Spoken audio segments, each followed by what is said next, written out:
Gamers, get you a woman who swallows bugs. Just kidding.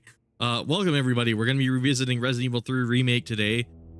Just a quick, revisiting. The reason I chose the thumbnail for what it was is, looking back at Resident Evil 3 Remake, that was one of the scenes that stood out the most to me, ironically enough. A lot of people think of Jill, carrying the rail gun and like just weird odd things like that, or like her picking up the gun from the corpse and going, oh sorry, as if the corpse is gonna have any problem with her doing that. I don't know. There's a lot of scenes in that game where there's a lot of strange decisions, but I the thumbnail I chose specifically because that was the weirdest one of all. It was the one that stuck in my memory for like the longest time as like one of the most bizarre things I ever saw in like a Resident Evil game, which is funny because like there's so much bizarre shit that happens in the series, given it's like a Japanese game series and it's about what it is about, like zombies and biohazards among the such. So you would think, ironically enough, there would be worse than just Jill swallowing some bugs, but apparently not. What's up, Botrix? What's up, bots? How you doing? Hope you're enjoying the stream, fellow bot. Anyways, if you want a Capcom centric Discord server, here you go. I'm gonna pin that in the chat for all of you guys to access if you want to check it out. Well, let's jump right into it, right? First of all, I forgot how stingy this game is with HDR. Okay, let's go to the stream screen. Hopefully you guys can see the game. Hopefully it's not gonna fuck when I switch to HDR mode. I really hope it won't. I don't know why the chat is all the way up there. Oh, you know what? I moved it there. That's right. I intentionally moved it there. Last stream. Anyways, there's me posting the Discord. Just waiting for YouTube to catch up onto a bunch of things. There's a little bit of stream delay because I'm streaming in 4K. But you know, I wanted to give this game sort of a fair shake. I wanted to actually like look at it again as a whole, as opposed to like a lot of the sillier moments. Like I said, the insect vor scene, the very infamous insect vor, and notable scenes like that. We just want to look at this game for what it is, right? We want to look at it for what it is. So we're gonna start a new game actually. I think I'll play on standard. I don't really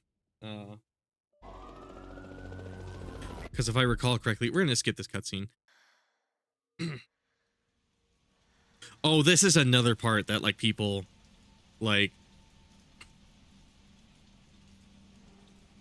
had like a bit of an issue with. It kind of depends, right? I've seen people say positive things about the Jill bathroom scene. I've seen people say negative about it. Again, it ultimately depends on who you are, what style of Resident Evil you like. A lot of people like the goofier stuff in Resident Evil, and in this case, this game is a little more up your alley. This game is the thumbnail skull emoji. I know, right? This game is interesting in just how like divisive it is, because there's a very large frolicking community for this game. There's people who actually play this game just as much as like RE4R, RE2R, like Resident Evil 7 Village. This game has like its own fan base, and not for any bad reason. I think in some aspects this game deserves it, but we're just gonna take we're just gonna take a brief look at it.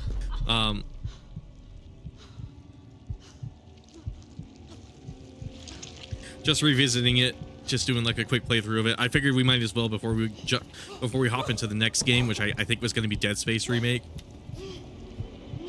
But welcome everybody. We're kind of just re-experiencing this game as a whole because it's been a while. It's been a very long time, for me at least. I've played this game like a number of times in the past. Oh yeah, this is...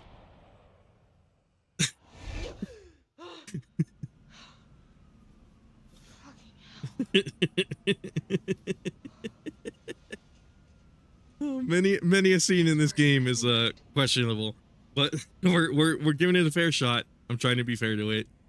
trying to be open-minded. What I'm most enthusiastic to re-experience is the gameplay, because I feel like that's where this game excels the best.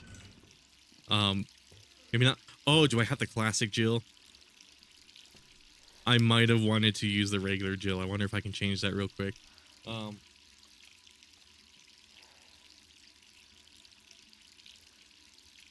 But yeah, welcome everybody.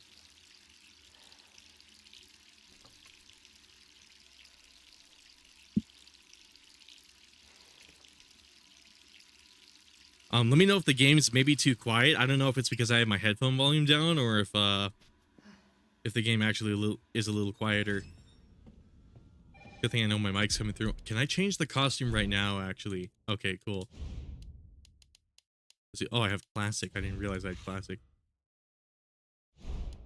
I have to say, I actually really like the Carlos redesign. The shaggier hair. I get it. It doesn't really work for like a special ops like cleanup crew like Carlos, but if you think like somebody in Carlos's position, hello? Shaggy long hair like that, Brad, is that you? maybe isn't the best, but what are you talking about? I don't have time to explain.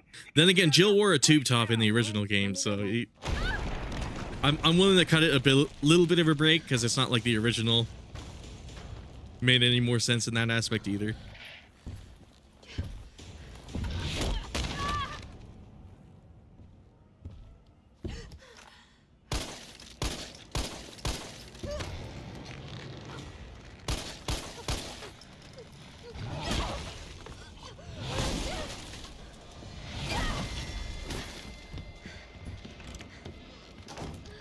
One thing I do wish they did with the PTSD nightmare segments is show how much Jill was affected by the mansion incident. Yeah, and I would have liked to see them emphasize that too, because if I recall correctly, she came to the press about what she experienced in the mansion, and nobody believed her. So that I feel like should have added on to it. The whole fact that like she experienced this whole nightmare, and only Chris and her, and like maybe a few other people who made it out, like Rebecca, technically, depending on how you play the game.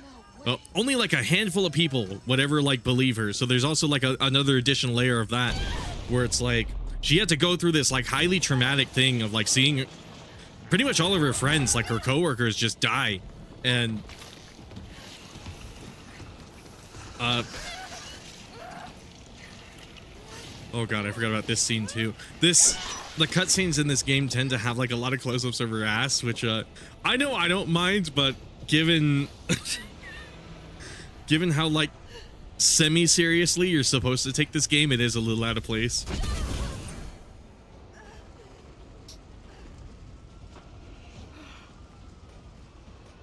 I feel like the game might be a tad too quiet. I don't know if it's just me though. Oh, maybe it's my headphones. I'm just gonna hope it's my headphones.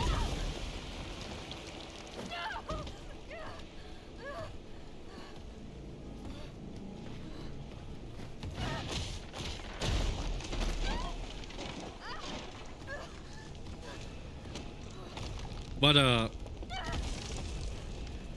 like I was saying,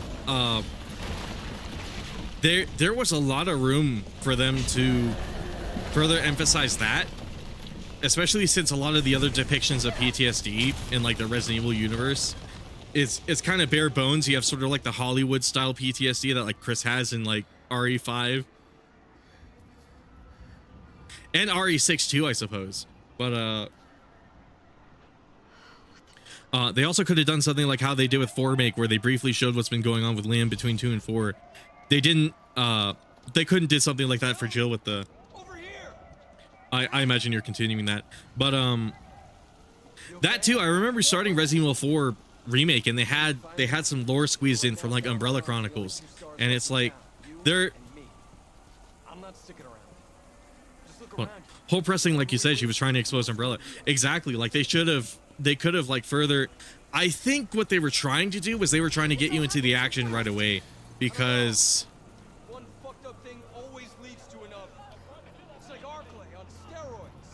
I have to imagine that's what they were trying to do. Hey, wait! Down here! Damn it! But it's not like it's super wrong for a game to have like a slow start. It's the pacing of this game is one weird problem I remember having with it. Just the fact that like it starts right away. Because in the original game, well,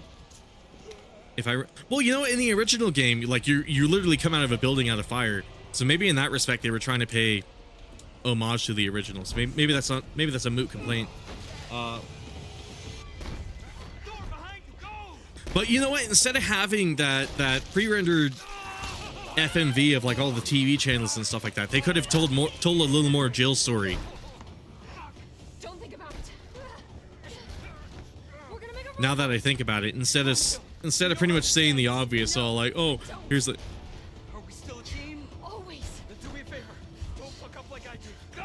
Sorry, I'm trying my best to pay attention to the story. I might want to turn subtitles on too. Usually when I record footage of games I don't have the subtitle, well, I don't know, sometimes I do, sometimes I don't. I might turn it on just for the stream. Hell, they even showed how the events of Raccoon City affected Leon, so it really makes me wonder why they half-assed it. Another reason I think it might have been different is I believe it was a different studio that made this game, right? Studio M2 is what I remember, and they were a bunch of Platinum Games employees, so they had like an entirely different game design philosophy compared to Division 1, which I think is usually the Capcom team that makes all these Resident Evil games. At least that's my understanding. I probably should have done a tiny bit more research before starting the stream, but I was sitting on my ass watching the Monster Hunter movie before starting this because I wanted to look into that a little more too.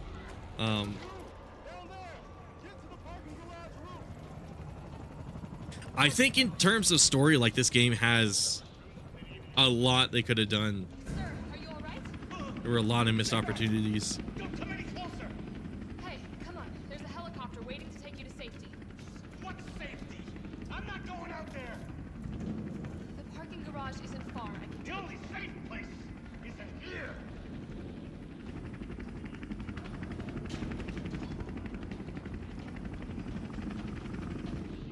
Sir, what's your name? I can't just leave you behind. It's Dario Rosso. And yeah, right. You just want to steal my safe house. Get your own, Missy. Missy?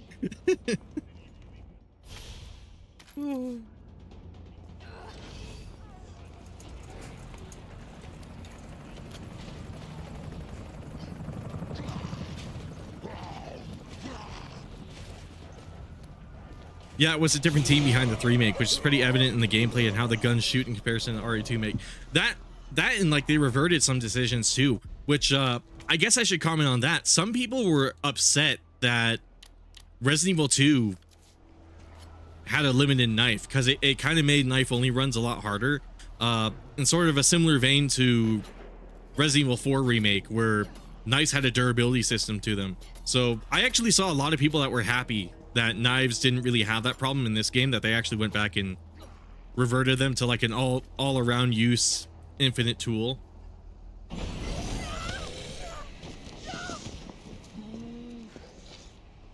Shit. I'm personally quite a fan of the knife durability. I thought that was a really cool thing that they did, but I can also kind of see why someone would look at that, and especially if you were like an old school Resident Evil fan and you did knife only runs of like the various games there were, why that would kind of take you off a little bit.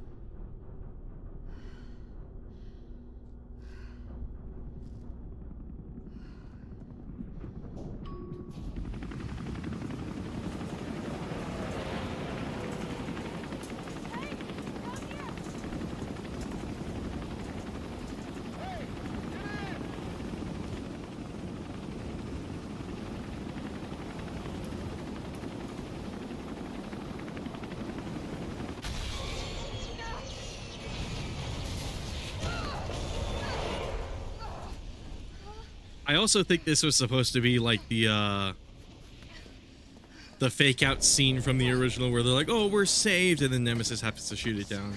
There's a lot of nods to like the original game in this one, but they chose like the weirdest things to pay attention to as far as the original goes. Because biggest complaint for this game easily is Nemesis, which is funny because Nemesis was sort of like the whole point of the original Resident Evil 3. There was something about like a really elaborate and like advanced antagonist enemy that showed up every now and then in the original game, but in this game, Nemesis is a lot of pre-scripted boss fights, or just walking through the city, and that part I remember upsetting me quite a lot because they basically had the framework for Nemesis done already in Resident Evil 2 Remake, and it's not really, it's very evident they recycled a lot of assets from that game.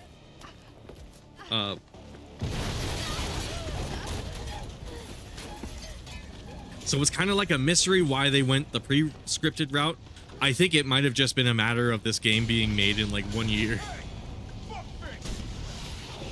And they maybe didn't want to do any like elaborate map design.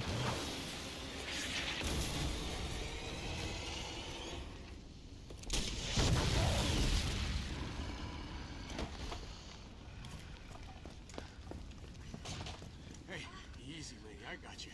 Who are you? What are you doing? Name's Carlos, and I'm saving you. Speaking of knives, bro, I did a knife only run on Nightmare for this game and none of the shop items, and let's just say it's something I probably won't do again, LMAO. I heard yeah, I heard the difficulties like Inferno and up Hope so. are actually pretty like, or was it hardcore? No, it had to have been above hardcore. This game was interesting that they had a lot of difficulty levels above hardcore. Like typically in Resident Evil, it goes assisted, standard, hardcore, and then maybe there's a professional. But this game had like several difficulty levels, which I thought was kind of cool. I didn't bother unlocking any of them because I usually play this game on normal. But What do you know about that monster? yo, what's good? Hell yeah, Nico Bellic 444. Never seen anything like it.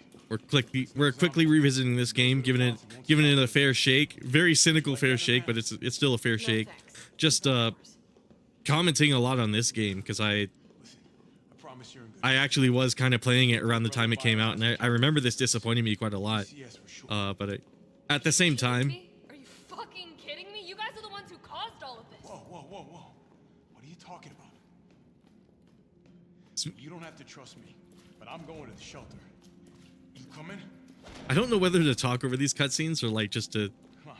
let them play out. Because I have so much to say about this game.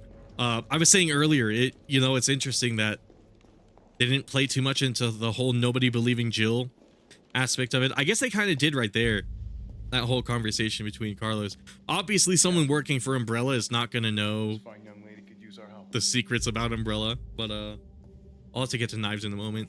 Carlos, you didn't even think to ask fine young lady her name?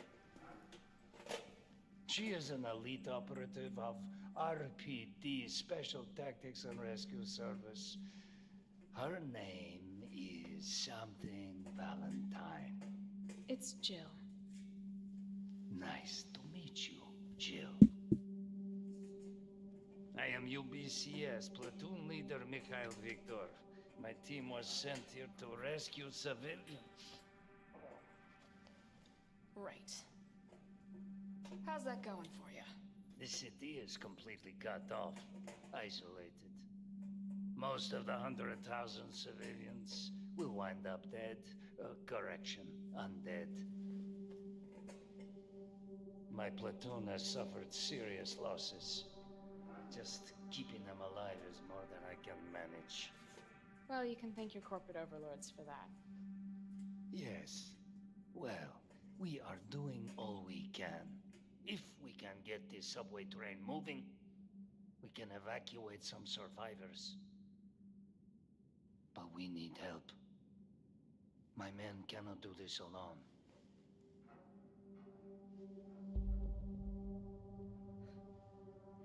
All right. I'm in. But I am on their side, not yours. Oh, hey. It's cool. We all want the same thing. Thank you, Jill. All right, Super Cop. Here you go. We can use this to stay in contact. I know what a radio is. Okay, first things first. We need to get you geared up. Head up to street level. You'll find supplies there. Oh, another interesting thing about this game, because we were saying earlier, it was like an entirely different team that wound up making this game. This was a team that never really worked with the RE engine before, and as a result of that, there's a lot of really long... The RE engine is kind of like the Source engine, you know, for Half-Life and all of the Valve games, where it's really good at a lot of these linear indoor areas. It's really good at like these compact, very like, I guess you could say simpler. It's not really designed to handle too many objects on screen. That was more of like MT Frameworks thing, but with the RE engine, they focused a lot on So what's the plan? just having like immersive interiors. Because again, this game was made, the RE engine was created And how do I do specifically for Resident Evil 7, and they didn't really know if they were going to use it for any other games, and they eventually opted to that? do Copy so. that. Let's do this fast. But that resulted in games like this one being made where you'll get into the city and there's really long sight lines. And a common complaint I heard about this game was that you'll see zombies off in like the distance, like behind fences and stuff, and they'll be moving at a lower frame rate. And that's just the development team trying to preserve memory in some of the, because this was like an Xbox One and PS4 game, trying to preserve some of the hardware resources to focus more on rendering like what's closer to you. So there's a lot of moments like that where you head outside into the city and there's portions of the game that just clearly weren't intended. That just clearly weren't designed with the engine in mind. The engine they were going with, I believe. Okay, cool. We got ammo crafting. Maybe I'll store that. I think I had a hit pouch in the bonus store. I don't quite remember. Is that the one I just picked up there, or I forget, it's been a while. But we'll probably see exactly what I'm talking about over here. We're survivors. We've got to get that train moving.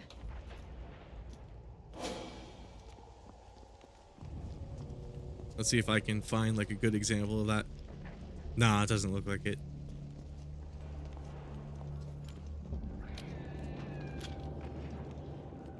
Let's see.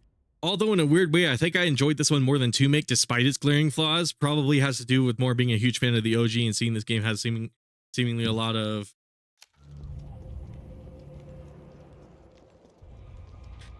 Yeah, I'll give you a second on that one. I gotta relearn the quick step. I remember there's like a specific timing to it.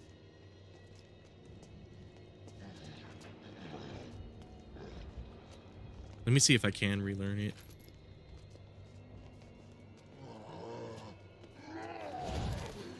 Oh, okay. Okay, never mind. I was about to say it seemed like I still remembered it. I wasn't expecting it to land at that time.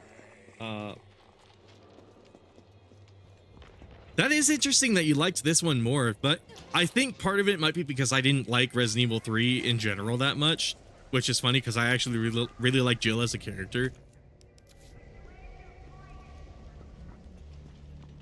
But at the same time, I can't... Like I was saying, this game is divisive, but that doesn't mean it doesn't have its fans, because there are a lot of people out there who really like appreciate the action gameplay that they took with it. Main Avenue. Which way do I go? Inspiration from 6 with its tone and gameplay. Yeah, like it took a lot of inspiration of You mean the alley that's on fire? I kind of like to think of it as like a Platinum Games interpretation of like the gameplay of the original game, because it's not like the what's it called, Quick Step wasn't in the original too, but it was much wonkier in the original if I recall correctly, as opposed to this one. Once you get the timing down, it actually works really well.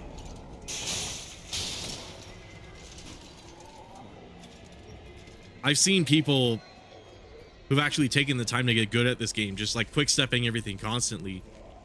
In sort of the same vein that like once you play enough 4 Remake, you can like perfect parry everything just fine. I like that this game, as opposed to the, I'm not going to say the original RE3 didn't have like a skill aspect to it, because obviously you still had to be good at that game to beat it, especially some of the nemesis fights in that game. But oh, is this your first run of the game, or have you played it before? I've played it. This is technically like my second full playthrough. I played it a handful of times. I've gotten footage of it for YouTube videos before, but my first like full-on playthrough, I think it was shortly after the game came out. It was like some months after it came out, and I heard some people some people weren't, but wow, I was not expecting to land that. Okay, cool.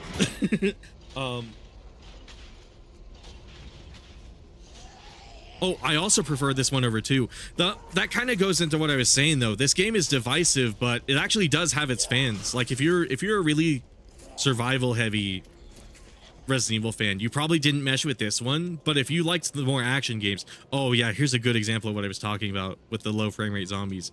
Sightlines like this aren't common. They had to like accommodate for this in Resident Evil 4 Remake.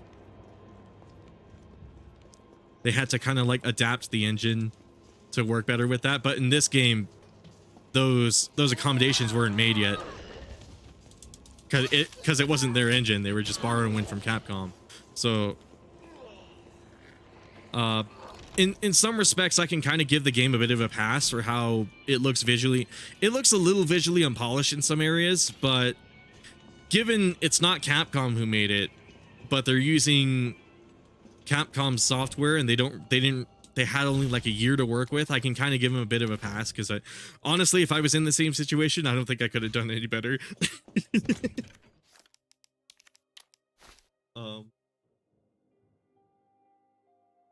But yeah, I also prefer this one over 2. I just wish it was a bit longer. That was sort of my biggest complaint with it at the time. I remember getting to, I think I mentioned in Silent Hill and even in my RE2 video that apparently you can get to Ness in an hour. I don't know if I'll necessarily be able to do that, but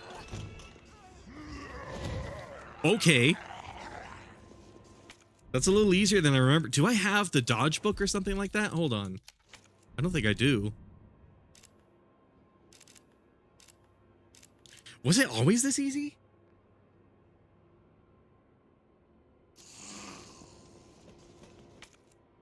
Okay, that's kind of why I'm glad that I'm revisiting this a bit, because I definitely don't fully remember many aspects of this game. I kind of remember just how bitter I was towards it at the time. I already went over here. See, can I try to remember where I'm supposed to go? Okay, let's head back down the ladder.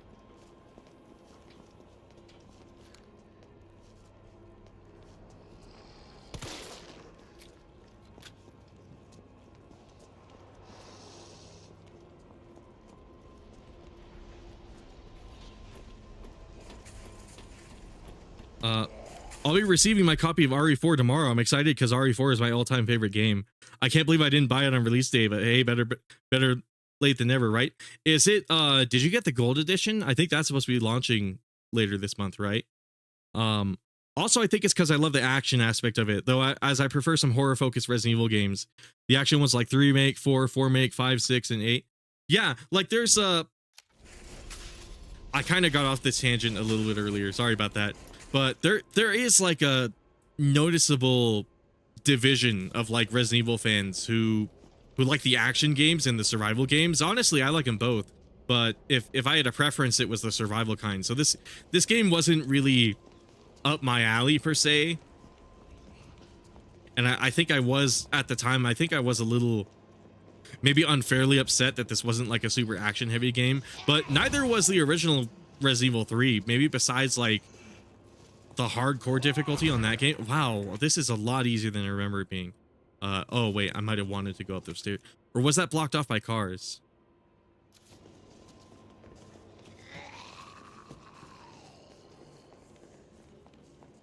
Yeah, we're definitely not making it to Ness in 1 hour at this pace, but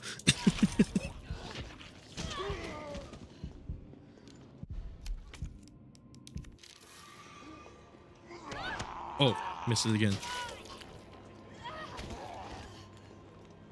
I'm landing this perfect. I'm landing this perfect roll quite a lot more often than I was expecting. I'm not gonna lie. Oh, we need the bolt cutters for this. Okay, so if I can remember where I'm supposed to get the hose from. Oh wait, I never went this way. I was supposed to go further down on that fire escape.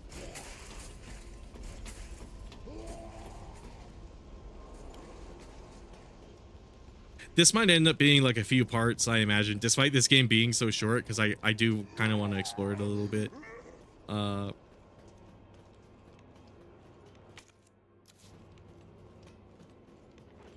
But it's interesting. I don't really want to call this game bad because, like I said, there's a whole community of people who actually really thoroughly enjoy this game. And if you're especially into Platinum games, if you're especially into the games from that studio, this game's kind of up your alley because, like, thematically it's like a Platinum Games game. In terms of gameplay, it's actually quite a lot like a Platinum Games title, like the action gameplay. I'm aiming with controller, so if my aim's not the best, that's why. I'm not too confident in my ability to do the perfect dodge on keyboard. Also, I don't want to cramp my hands after doing all this editing.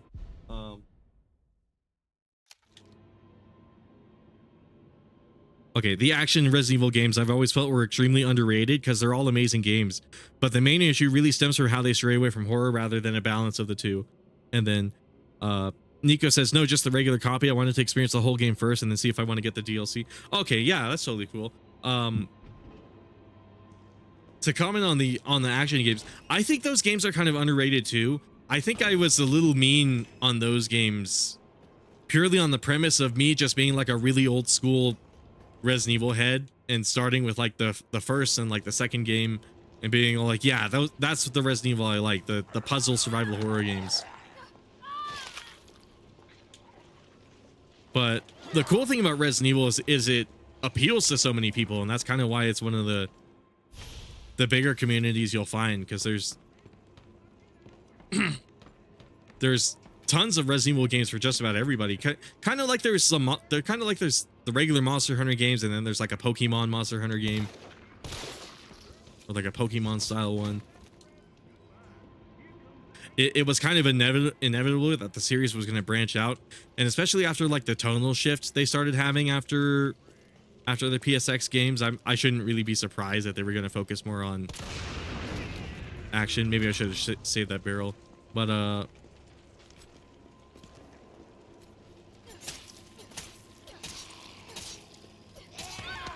damn, I should have rolled.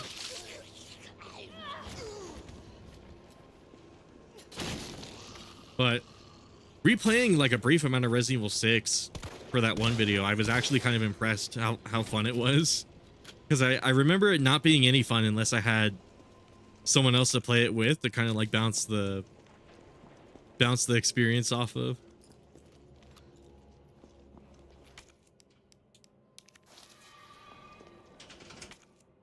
Okay, I definitely want to hit in here.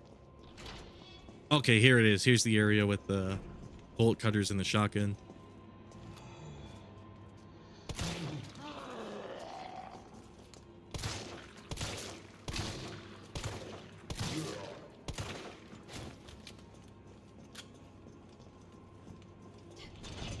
This must be the subway company's offices. Huh. Nothing. Okay, so we got to turn the power on in here. Now I kind of remember.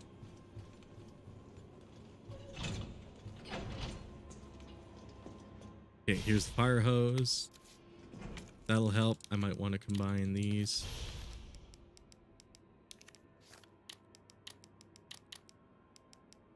Oh, I must have combined some heavy duty ammo on accident. That's not a big deal.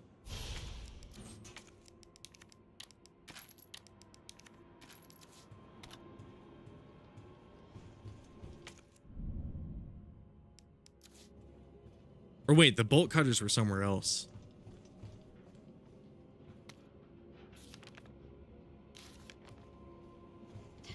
But yeah, for everybody stopping by, we're just giving kind of a fair shake, mostly talking about my experience with this game back when I played it in 2020.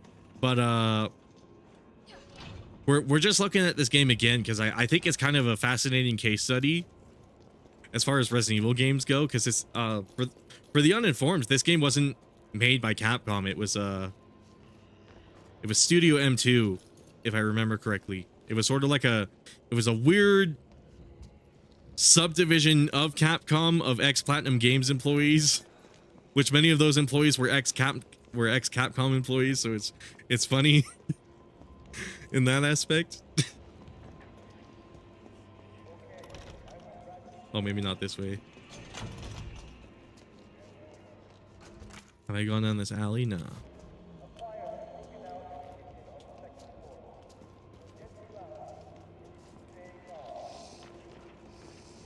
All right, bolt cutters. Okay, let's go put the hose back. This quick step works a lot better than I remember it working.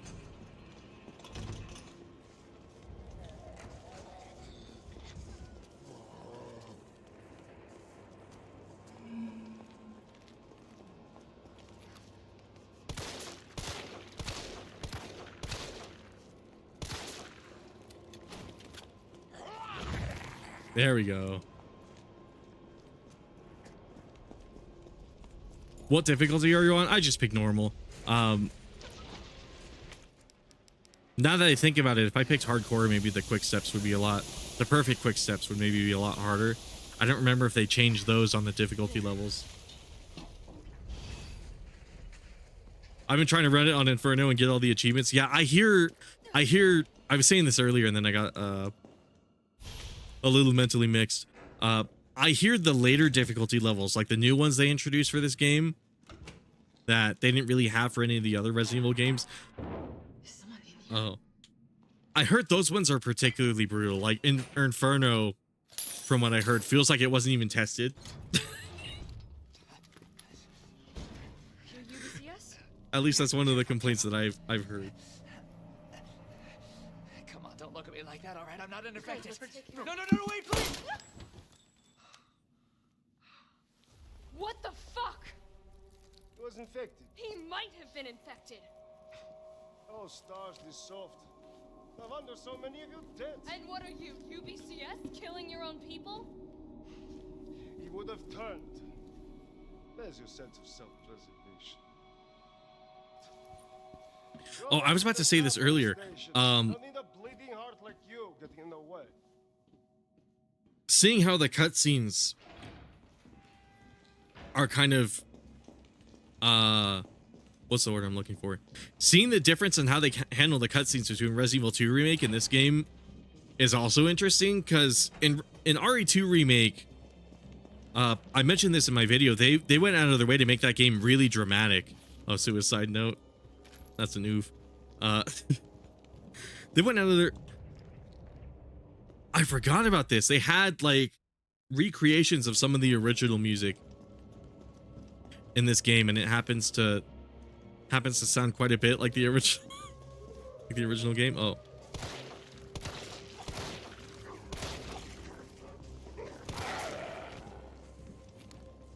Where'd that dog go? Oh, okay, it's over there.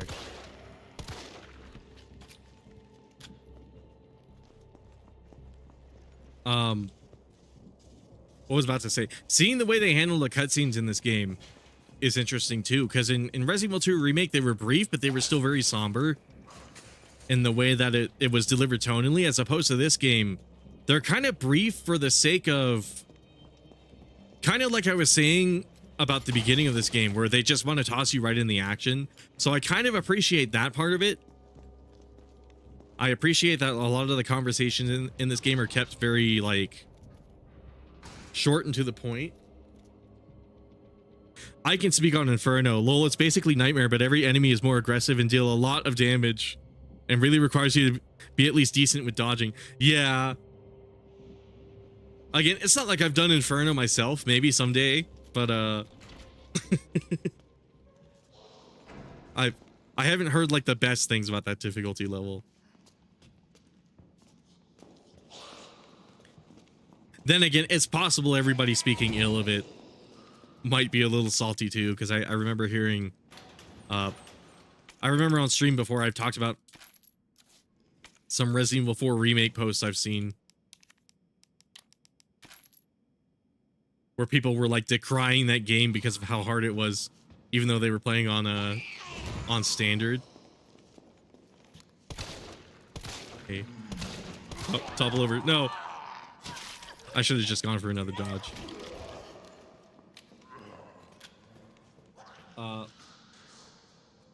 Don't forget to try and fight Nemesis. Oh yeah, that's true. So I can get some of the stuff he drops. Get some attachments for your weapons. Hell yeah. Oh, whoops. That's not what I meant to do. Oh, I see. Okay, let's store that for now. I can't really see us using that for the moment. I think I need the red jewel or whatever it is. Store some of that. Oh, another hit pouch already? Jesus. Let's just save here. Apparently I did play this in 2022. Oh, was that during the oh, December 10th. Yeah, this must have been during the Ink Ribbons video. Okay. I gotta rewatch that video. A lot of people tell me it's one of my better ones. It's been so long since I've looked back at it. Like, oh, I don't even Oh god, it's this scene. 40 minutes in and we're already at it.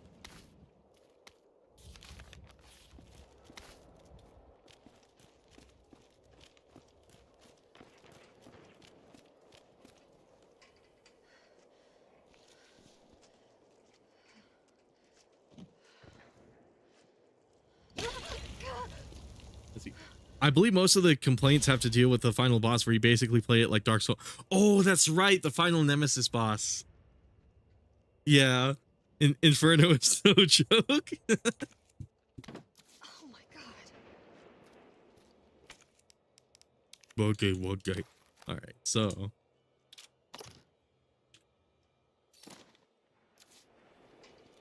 There we go. We got the lockpick.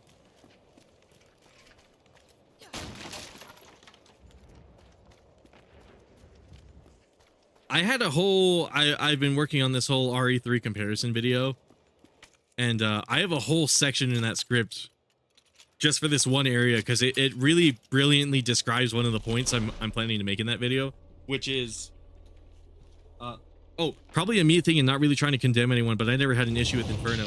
Fair enough. Like I was saying, it might have, oh god, this scene. It might have been people just being salty at the end of the day, because like I was saying, I've seen people complain about Resident Evil 4 Remake's gameplay, which is bizarre, because I think it's one of the like best Resident Evil games ever. I was flat out addicted to that game. I was like addicted to Resident Evil 4 Remake once I started really getting into it, so it was funny to see people decry parrying and the aiming in that game and various other parts of it. Like I was about to say, though, I had a whole part of my script describing this area, and the reason I brought this area up in specific is because they went through the effort to make these guys, and this whole parasite infection mechanic, they tied it to the green herbs, so they decided to give green herbs more functionality, and they went through all the effort of, if you really sit down and think about it, they went through all the effort of creating the assets of like all of these bug hives, right? And designing this room the way it looks, designing this room layout and designing the pathing for all of these spider parasites, you know, allowing them to walk along the ceiling and stuff like that. They had all teams on deck to make this one portion of the game.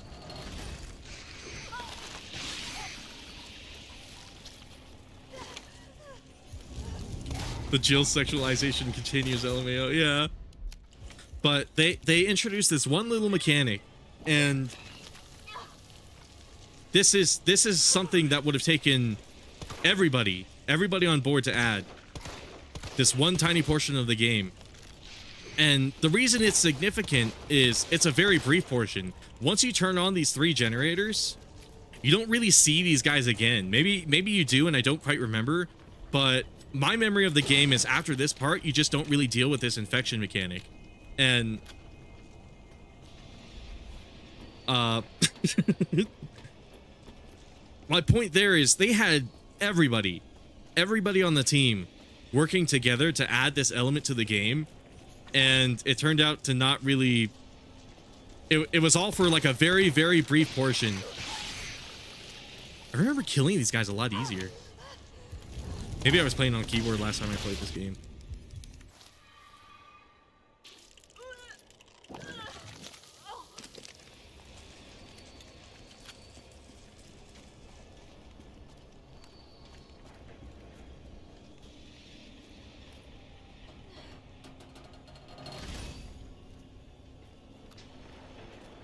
Reactivate the substate. Might be my sensitivity too. Come on.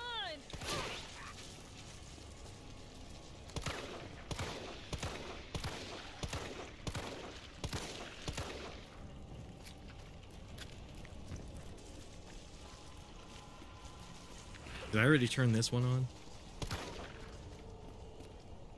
Apparently not.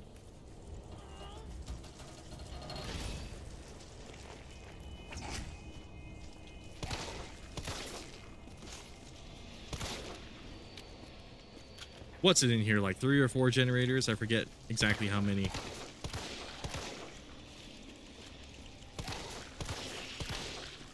I think my objective would have been updated if I got all of them, so it's probably 4. Oh yeah, here's the other one. Or wait. Okay, I accessed that from this side.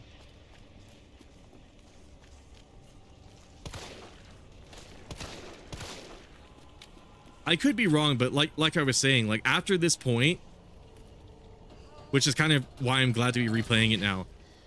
After this point, I don't really remember these parasites coming into action after that. Like I specifically remember not seeing these spiders again. Though I'm willing to believe that I might be wrong about that, because I've been wrong about so many other aspects of this game too.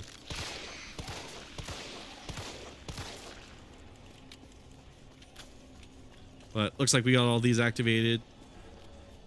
How do we get out of here again? It was... Oh, I turned backwards. God, my nose is really itchy.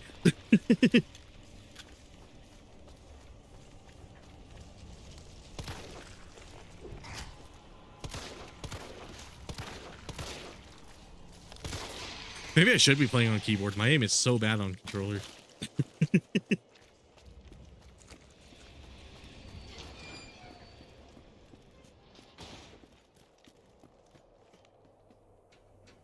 Yeah, it's strange. It is strange how much went into this segment, given how brief it is, actually. But yeah, that was the point I was trying to make until I got a little distracted. They had all hands on deck to make this one little area in the game, and then they don't bother reintroducing it. And that development time, because they only had a year to make this game, that development time, they could have scrapped this entire room and put more time into Nemesis, or they could have allocated it to, like, say, the clock tower, because that area was completely scrapped. And instead it all went to this. So I think a lot of the issue with this game is also just the fact that they had their priorities in sort of the wrong place. And they tried to add more to the game, but then they just forgot to use it later. Like this parasite probably wouldn't have been a big deal. This parasite probably wouldn't have been so weird how infrequent it was if they just used it throughout the game. Also, yeah, that's a very good point too, because the drain demos really show up here and nowhere else, not even the sewers or the hive. Exactly. Like, Not your partner. if you think they had to get the 3D modelers to do that, they had to get the animators to do that part, they had to get the map designers, they had to get the programmers to program that parasite segment in, and then it's just unused for the rest of the game. And that's a big portion of the script that I'm writing for this, where it's like, this game probably could have been a lot better in aspects like that if they were willing to scrap certain ideas and just flesh out, or even just put in things from the original. Oh, I mistimed that.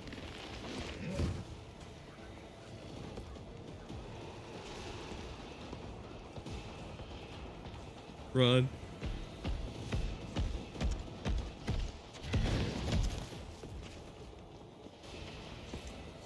Okay, where was I trying? Oh, fuck.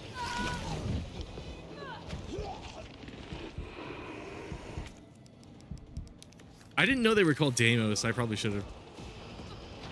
Like I said, I maybe should have done a tiny bit more. He's still alive. It's after me. What? Run! Come back to the I forgot how brief that Nemesis section Now it's like a was. traffic control online. Oh, you meant Ness. Yeah, low-key real movie implementation.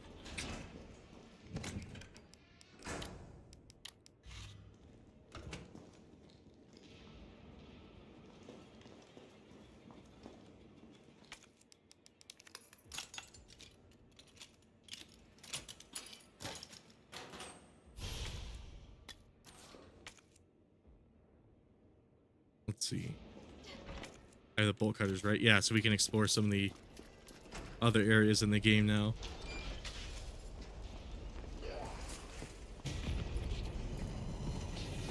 Another thing is just how brief the city section of this game is.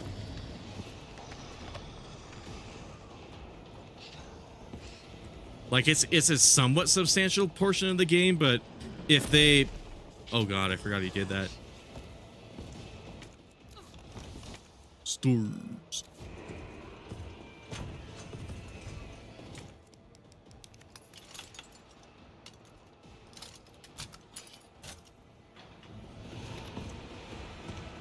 Grab it. Grab. Oh, I did. Okay, cool.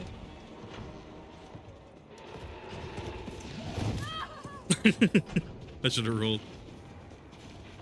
Oh, I thought it was cool that one thing I will say about Nemesis in this game, I thought it was cool that he could pull you out of the safe room. Because my biggest problem with Mr. X in Resident Evil 2 Remake was he stops being scary once you figure out you can just run into the safe room. I thought that part was kind of bullshit. I feel like X should have been able to follow you everywhere. I understand why they did it, because like, you know, not everyone's gonna be able to handle Mr. X, but I feel like maybe they should have limited that to like assisted mode or something like that, as opposed to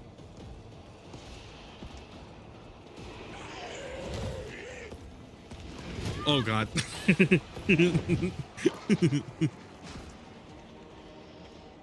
I'm gonna try to get the shotgun before I fight Mr. Nemesis.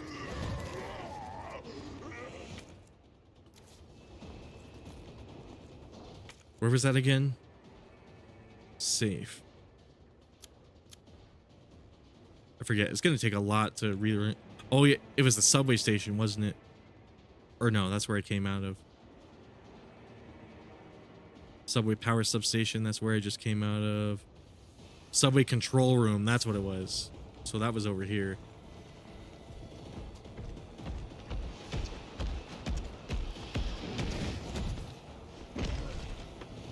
I'm really surprised how well I'm nailing this dodge. It might just be the fact that I'm playing on normal instead of one of the higher difficulties, but I remember that being so much harder to do. Oh, use your grenade on Nemesis. Oh yeah, that's right. I want to use that too.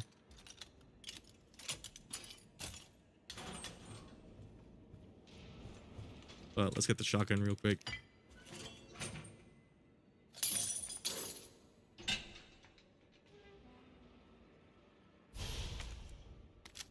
I forgot the shotgun took only one slot. Until you modify it, right?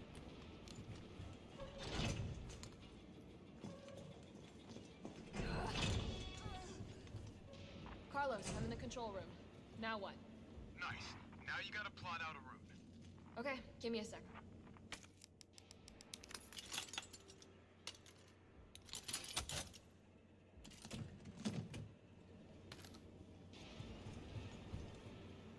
All right, where are we headed?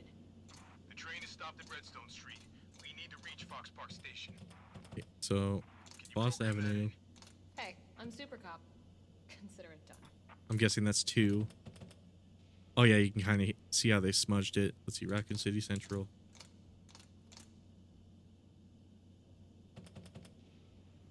Central Station. That's what, number 3. And then St. Michael's Clockwork Tower. I think that's another 2.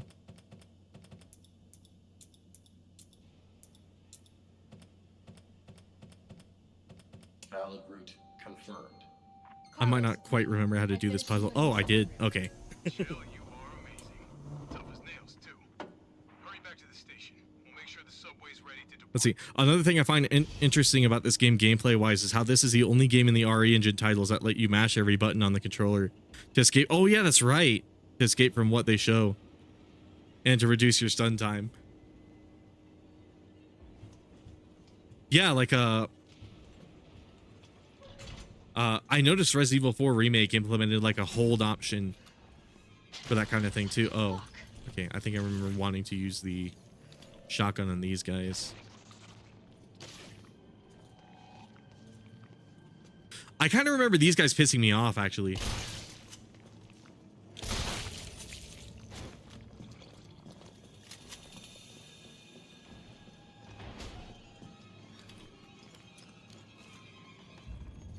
Okay, let's see if I can get another dodge off. Nope.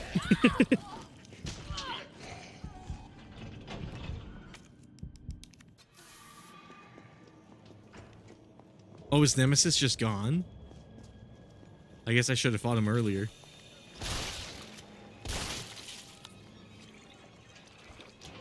Whoops.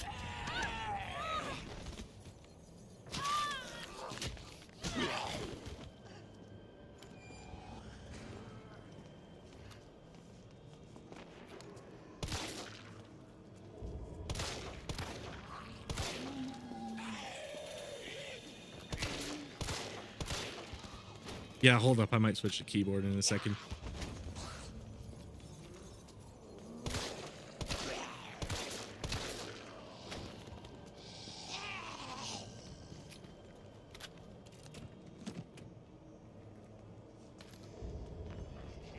Oh, it was just shotgun shells.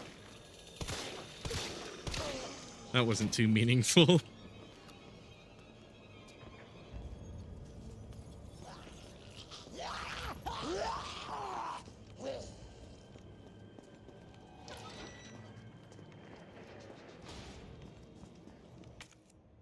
So this way, there's a safe in here, right? I think one of the notes had a safe combination. Oh, am I doing on health?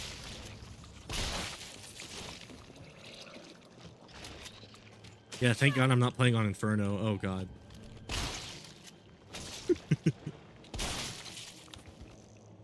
At least keep the game somewhat decently easy. Now I'm wondering if it's a mistake that I'm playing on normal.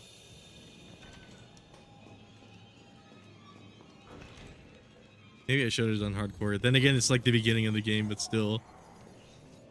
Let's see. There was a memo, right? Files.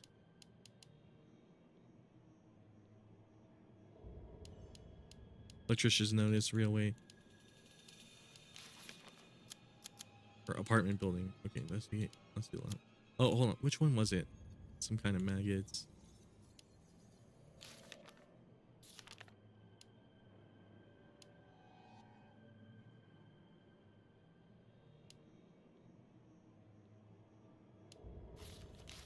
I could have swore there was like a note that had a oh whoops, that had the combination for this.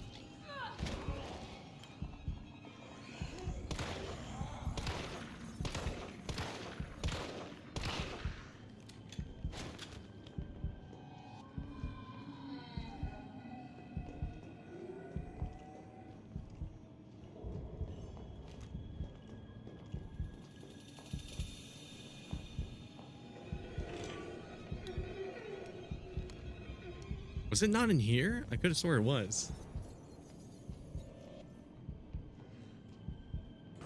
Huh. Okay, guess we'll have to come back for that.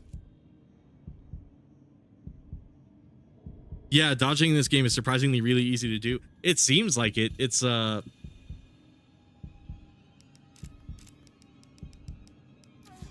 remember it being so much harder. I don't know if something changed or...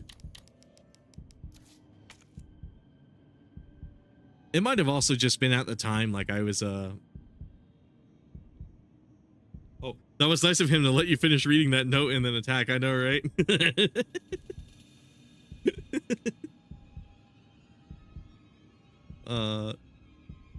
Let's see.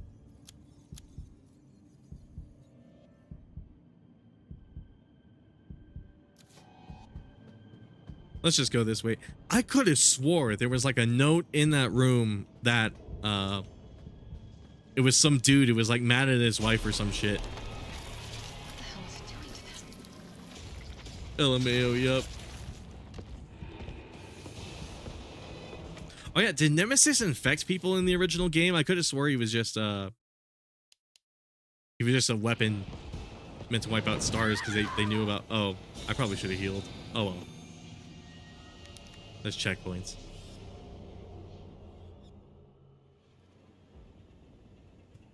Oh, the checkpoint's all the way over here? Okay, that's not a big deal. I think I turned the power on, right? Yeah. And that's where this guy comes in. Fuck. Oh, I guess that's not a kill.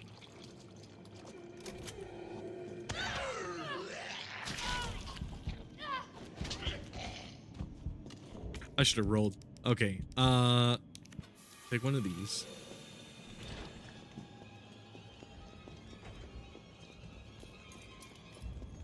Maybe if I execute enough perfect rolls, I can make those shotgun shells worth it. Or if I use that barrel. Oh shit. No! I was hoping I could get another one off. That was great.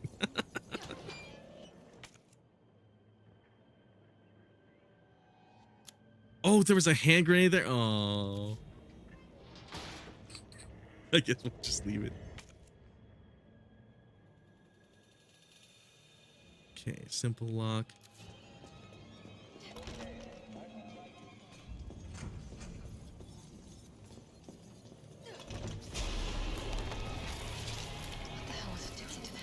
Oh, he did infect people in the OG, but it was this tentacle mutation thing. It's only in the remake. Okay. I noticed this like infection is similar to Las Plagas too, now that I think about it. Oh shit. Okay, roll.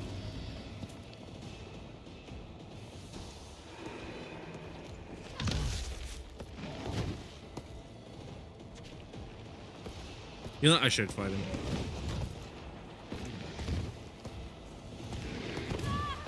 I should have rolled again.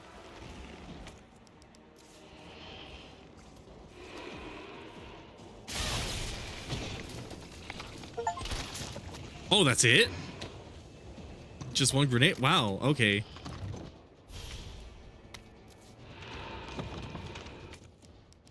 Okay, so let's open this.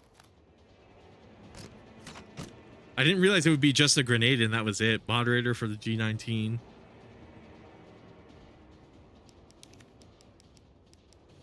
It's called a suppressor. I'm kidding.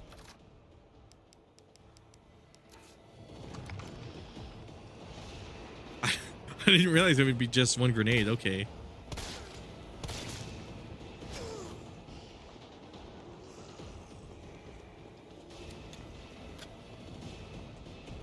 Oh, another complaint I saw. They reuse a lot of the zombie models from Resident Evil 2 Remake, which again, it's not really like a mystery or really a big deal that they recycle a lot of assets, but I know me personally, when I played this game, I was a little miffed that they couldn't just like make a few more zombies.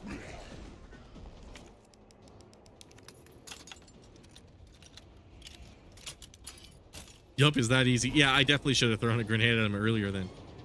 We got a bad box art Mega Man. What was the whole point of going in here again? Oh, right. Fancy box. Oh, wait, do I not need the red jewels to open these? I might want to open that other box then. Oh, okay, that's where I get the jewels. I must be thinking of Resident Evil 2. Oh, does Nemesis not come in here? Oh, I guess not. Oh, that tube is like bulging. I guess I should say, like, I wasn't really a fan of Nemesis's redesign in this game either, because it kind of looks like he's just covered in trash bags. I'm not entirely sure what they were thinking of. Oh god. Like, I understand it's supposed to be a coat, but like the way it's like creased and folded up kind of implies it's like a different material.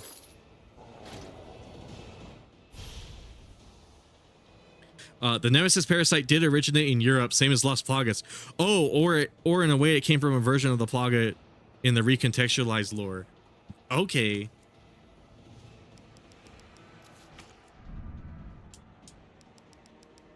Yeah, because it's not related to Progenitor, right? Because I remember Progenitor was from Africa.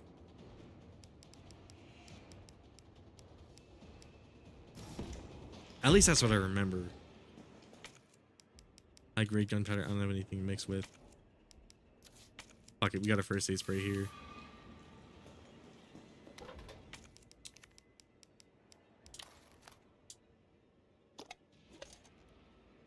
Okay, blue jewel. Oh right, these are for the puzzle coming up. Now I remember.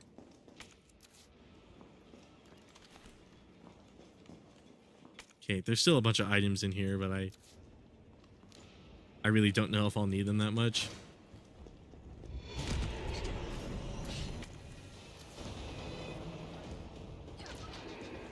I might want to go back and Google what the save combination was, because I could have swore there was a memo of like some dude who was like angry at his wife. And like he wanted to hide it from her. At least that's what I remember from reading that memo. Oh, I'm surprised I got away with that. Oh, wait, can I not go back out? Shit. No, there has to be a way for me to get back out, right? I guess maybe not. Okay, I'm glad I seemingly got all the jewels, I think. Let's see, I need this fancy box. Oops. No, the T virus is more related to the Progenitor. Okay. Looks like an imitation ruby.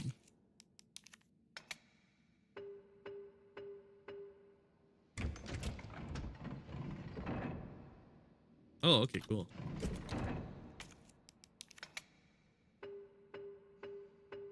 I remember there was a puzzle like this in the original game. I don't remember if it gave you oh, tactical stock for the shotgun. I don't remember if it gave you items though. I remember it being for something else. I should probably revisit the original game too, because it's been a bit. Place all the jewels in the clock tower. I apparently never got that achievement. That's weird. Okay. But it still only takes up one slot. Why does the suppressor add 2 to the pistol when there's a much longer gun in here? Or whatever.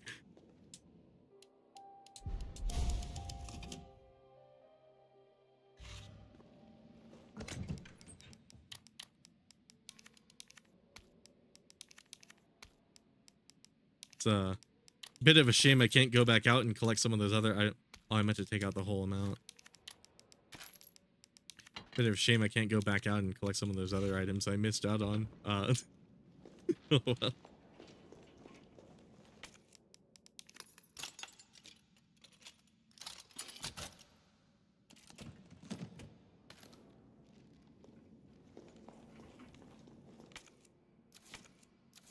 Actually, yeah, let's look at this.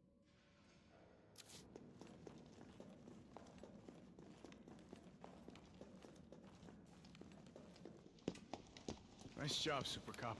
I'm impressed. We back in business? Yeah, mostly. But we need 30 to 40 minutes to finish maintenance. Nikolai, how are we doing? The town's crawling with those freaks. No chance of fighting our way out of the city. Why is she here? She's helping get the trains running again. Bad time to start carrying dead weight, friend. She's unreliable. can't pull the trigger when it counts. Hey, take it easy. She'll get you killed. Sorry about that. Everyone's a little worked up. Oh, come on. Not again.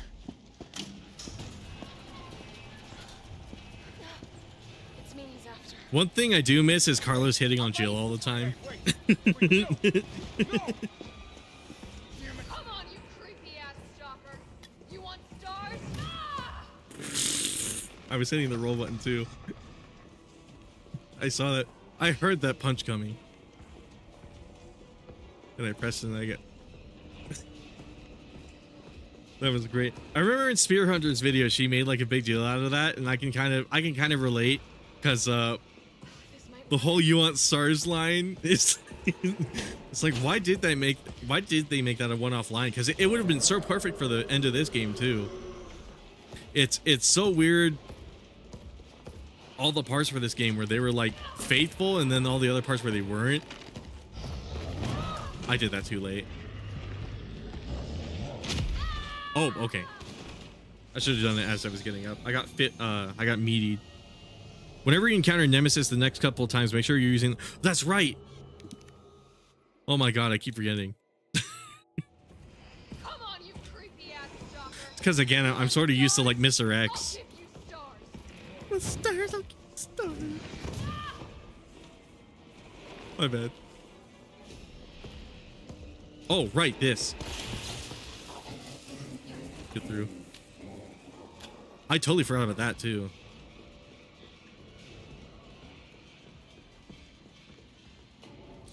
With stars.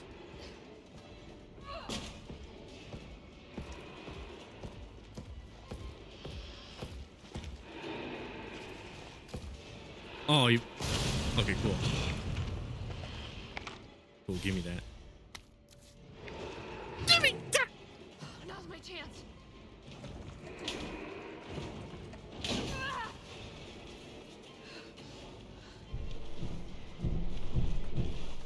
I believe they talk Anna about that in some of the notes in, later on in the game. Oh, about shit, what was I talking about again? Oh, was that in regards to the virus? About why he only says star. Oh, okay.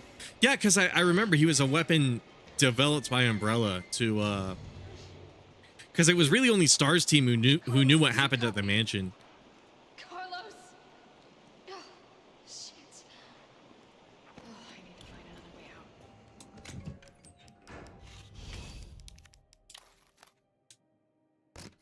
out. Steel boy.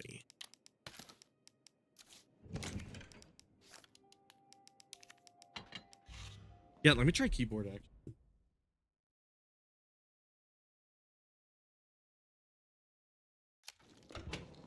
Now I'm curious. What would the quick step button be on this? Oh, it's space. Okay, I was about to say if they made it C, that would have pissed me the fuck off. But good thing it's only space.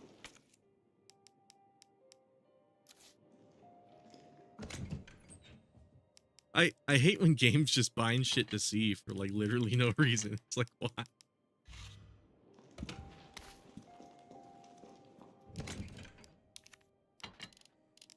Okay, cool. So we have missed out on some heavy duty gunpowder.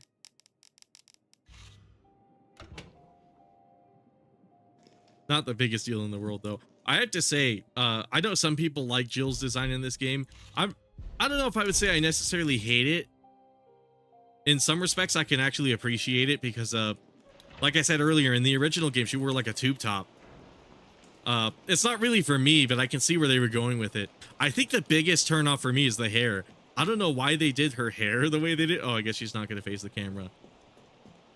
But again, just like this game, there's some people who dig it, some people who don't. At the end of the day, it's just like a preference thing. So it's not the biggest thing in the world. But I remember that kind of annoyed me about this game too. It's like, why did they have to design Jill this way? And her personality, I don't know if it actually is different or if it's just my mind being like weird about it again, because that happens to me a lot with this game. But Definitely burning these clothes. he's burning his clothes. Oh, yep, and Nemesis was programmed to target mainly the STARS member and whoever is associated or helping with them. Yeah. So I imagine that's part of the reason. I guess they might explain it later in the game too. As for why he only says STARS, that's probably what Homie was saying. They probably explained that. I think you can lob a grenade into like the mouth of these guys, right? I forget. I remember these guys especially piss me off because they're one-shot kills.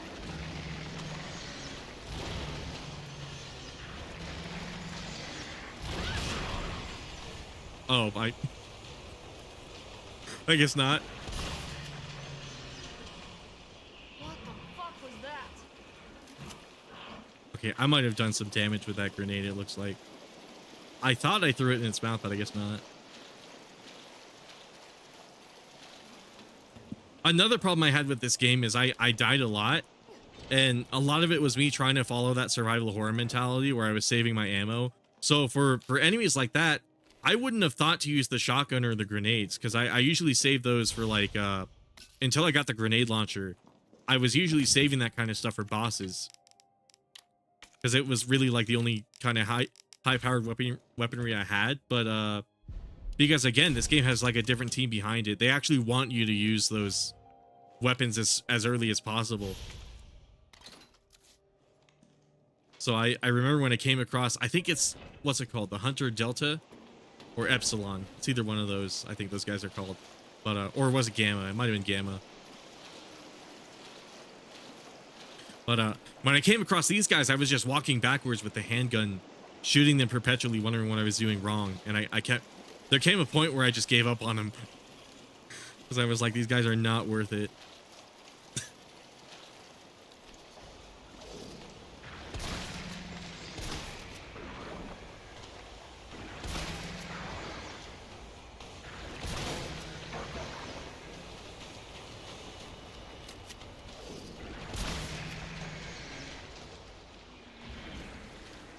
But yeah, these guys are a lot easier. Then again, I'm playing on normal. But Jill's design. Part of me strongly believes Remake Jill's design is partially based off of Alice Abernathy from the movies with the hair. Oh right. I can kind of see that, and to some degree, Capcom seems to like this design too, because I noticed in Death Island they kind of picked this style for Jill. I've yet to see that movie. I saw like a clip of it on Reddit where there was like this really cool fight scene between Chris and this other guy, where they were like running in circles and firing guns at each other. It looked like something straight out of the Metal Gear, which was kind of cool. Kind of feeds back into the whole like Resident Evil appeals to like two different kinds of people. So naturally a game like this is going to be divisive. Same sort of thing with Village and like Resident Evil 4 Remake. But I've grown to appreciate these action games a lot more, especially, I mean, given how easy quick dodging is, I can see myself coming back to this game and playing it a little more. Because for whatever reason, I remember it being really oh, I didn't mean to put that in my inventory.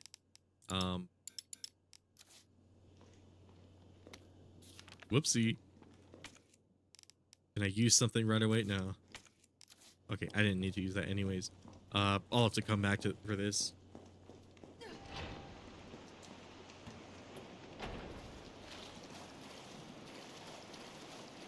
Oh, the scene with Chris is from oh, was it Vendetta? Okay, I thought that was Death Island. That's weird. I don't remember the CG movies I don't remember the earlier CG movies looking that good.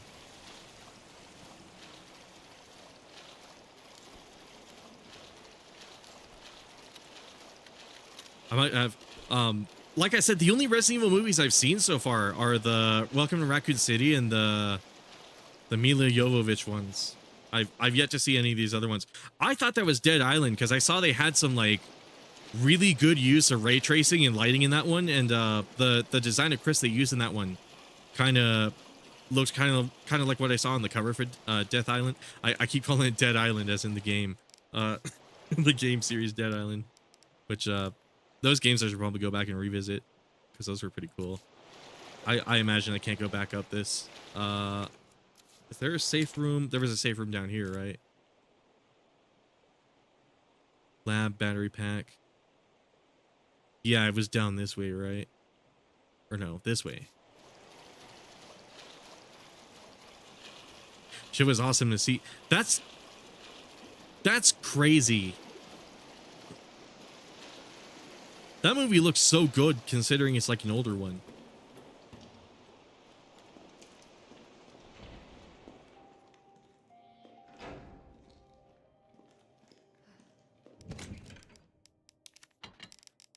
Yeah, I mean if they all look like that, that's some really impressive CG they got going on. Holy shit. Coming from someone who kind of went out of their way to study how light works, that damn. That's some good shit. Let's see, store. I gotta throw something away. Oh wait, you know what? Duh, there's an icon telling me this isn't gonna be useful anymore. Let's put the, I don't see any use for this until we get to a boss, so let's stick that away too. I was playing the sewer section of RE2R with the red lights, and I was like, Leon has some massive fucking balls for doing this. Oh yeah, definitely. What's up, AG? Yeah, and the Chris face that he uses in Vendetta and Death Island. Oh, I see.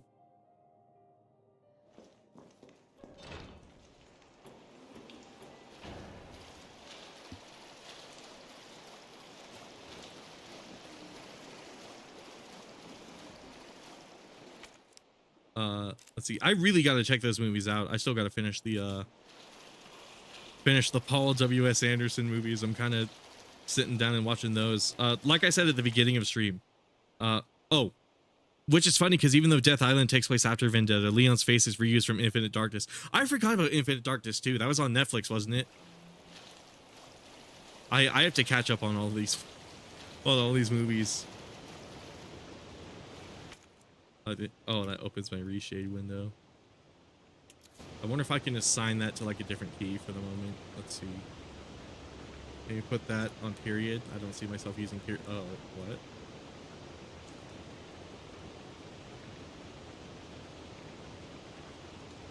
Still work. I don't know why it said OEM period. That's really weird. So watching those in chronological order is going to be very jarring. I see. That's interesting. Because Chris looked kind of young, like based off of the cover. Like that makes a bit of sense hearing that explained to me now.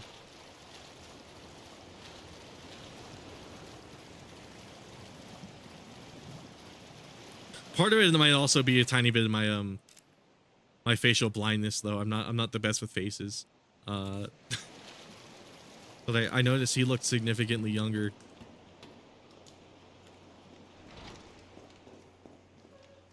In the cover, but like I was saying, this is the design they went for Death Island, if I recall correctly, or at least I remember seeing that on like the cover of it. So it seems like Capcom likes this design, and if they like it, I don't really blame them, because this is more of like a practical. This outfit they have going on right here is a lot more practical than like the tube top. I know some very horny Resident Evil fans are not fond of this like tank top look, and I mean, it's not necessarily out of horniness that I'm not fond of it. I just think it's a little, I don't know, I don't like that it kind of like sticks up a bit, like I honestly couldn't tell you why I don't like it. Oh god, I don't think I even know why I don't like it.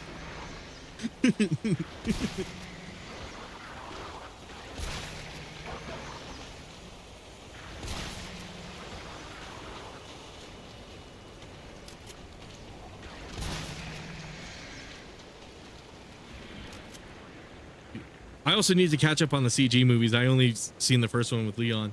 I remember in one of them they have like a flashback scene to Resident Evil 2 between like Leon and Claire. That was kind of cool to see. I never saw that full movie though. As I was saying at the beginning of the stream, I was rewatching the Monster Hunter movie. I forgot how faithful to Monster Hunter that movie was, because I totally forgot the plot point of how the ancient civilization was related to it, the one that was wiped out by Fatalis, right? Oh fuck.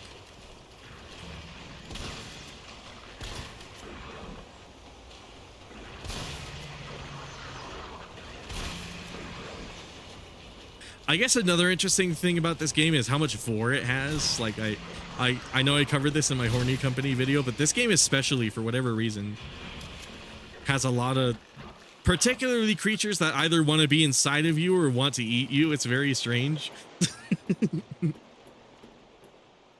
And I mean as in like whole instead of like zombies, because normally zombies like take a bite out of you in this series. I thought that was also particularly weird about this game. I don't know if somebody at Platinum has a has a thing for that or what, but it's certainly interesting. Yeah, with Jill, they 100% reused the remake look for her, right down to keeping the hair.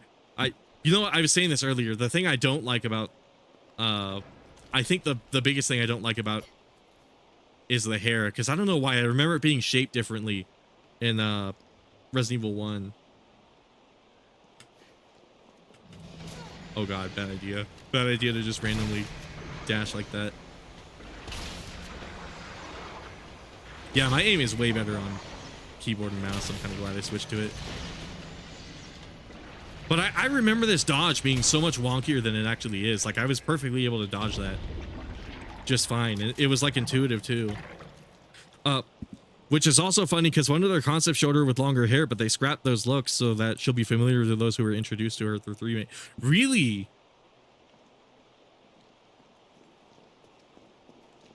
I can kind of get that, yeah. Oh, I need another battery. I think I can pull out the existing battery from the other door, right? I think that's what they want me to do. Yeah. That reminds me, a little bit ago on Reddit, I hate when I find good stuff on Reddit because I don't like Reddit, but for whatever reason, Reddit sent me like an email about a post, and apparently there was some concept art for Resident Evil Revelations 1 where Jill still kept the beret, and she had sort of like that big boss, what's it called, like BDU with the holsters look going for her, and I thought that looked really good, like compared to the wet.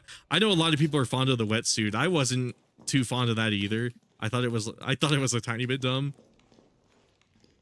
given it's like a swimming diver suit, which makes sense on a boat, but the fact that she just had like her cleavage peeking out was a little weird to me.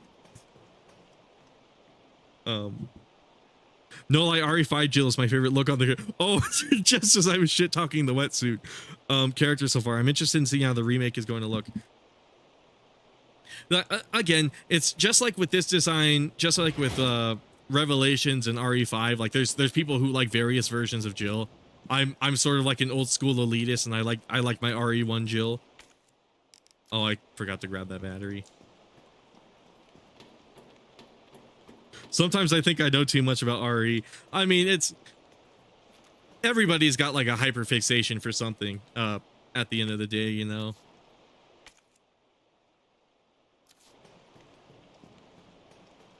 I don't think it's anything to be too ashamed of.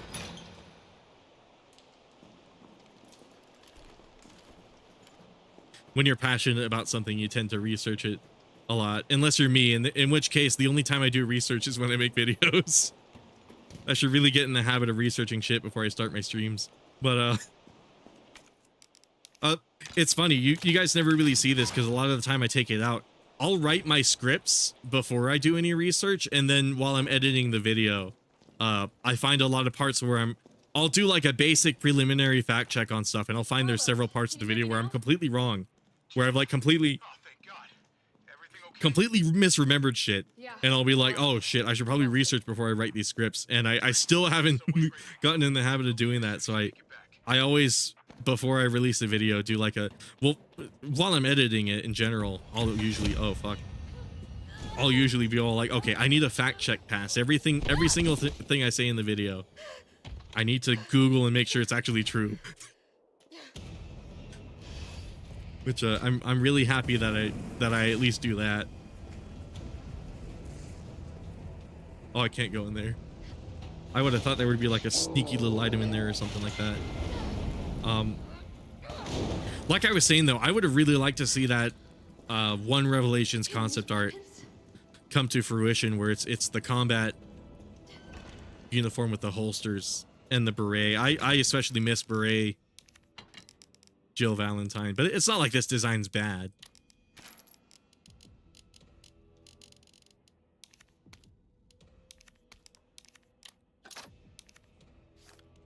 Store.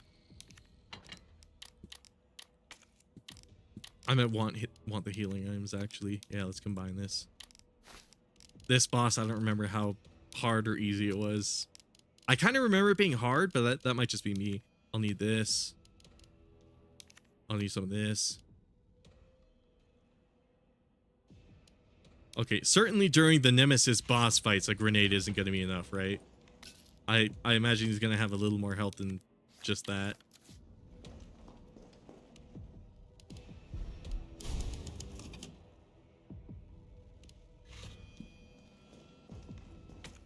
See how many. I really don't need the lockpick during this boss fight. I gotta reevaluate my inventory. I can mix 2 explosive A's, right? And create, okay, regular explosive rounds. I might need the handgun ammo too, you never really know. Or will I? If I reload this, can I put more rounds in it? Okay, cool. And then we'll just stick this one odd fire round in there.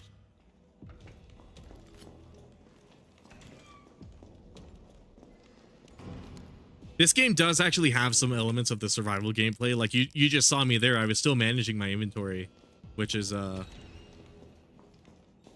give credit to this game in comparison, not like 6 is bad, but in comparison to Resident Evil 6, you didn't really have to manage your inventory. A lot of it was just, it's just there and you have it. But at least to give this game some credit, they still did go with like the same inventory system as Resident Evil 2.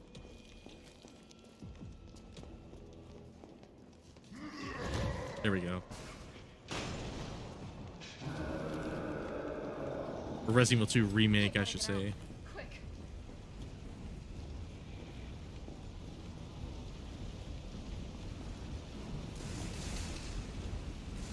Oh, I can hold F. I didn't even realize that. 3 OG Jill was my favorite look, but more specifically the RE1 Remake Umbrella Chronicles, where she had gloves and black holsters. I really like that version of her design too. Over her original. I kind of like that in the original game she was like really blue, which makes sense because she's a police officer after all. But like she's part of a police organization.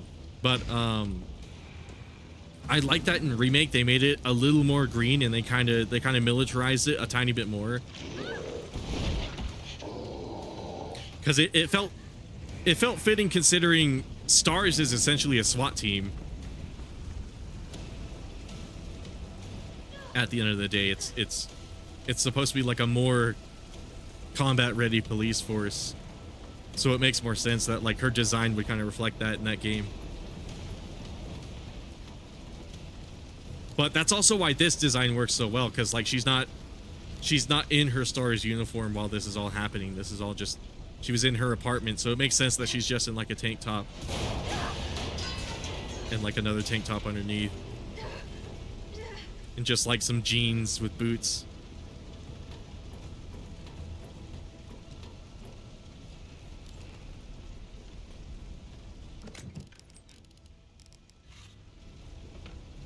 Okay, that's a weird placement for type. Did they expect me to die during that? Hold on.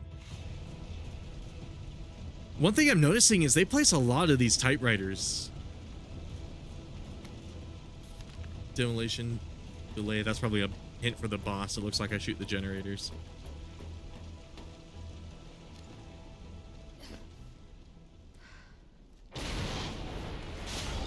Oh, why did my phone close out chat? All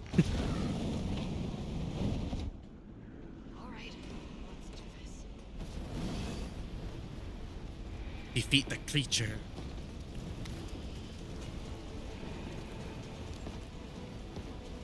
I think I shoot at his back, right? Because the tank on the back. That's where he's getting all the fire from.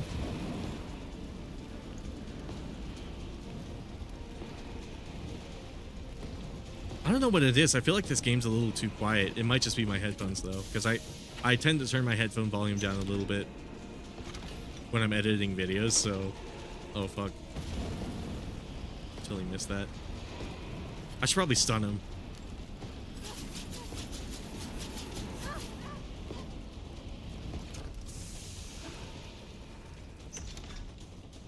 Yeah, get over here, Nimmy. Oh, I can't shoot that yet. Okay, they probably want me to shoot that one.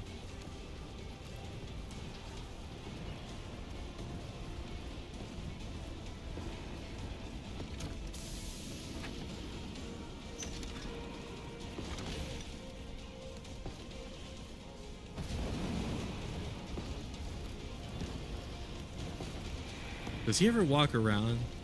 Am I misremembering this fight? Oh god.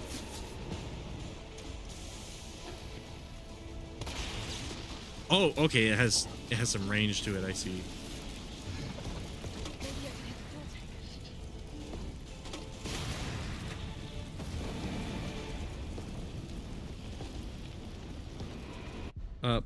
I'd be forgetting that this design exists in Remake despite it being on the box art, because I'm always like classic whenever I play. I see. Why does Resident Evil have such handsome characters? Claire, Jill, Ada, heck, even late. I know, right? I kind of dig it though.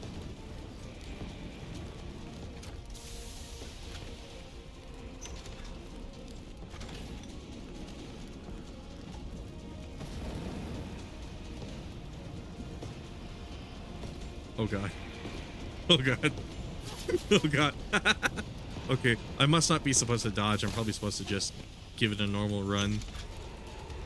I think you can perfect dodge the fire. I think I've seen someone do that. I might be misremembering though. It's been a very long time.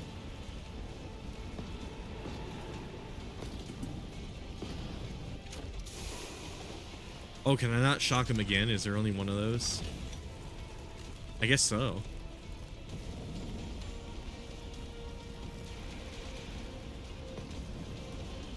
I gotta find a way to get behind him.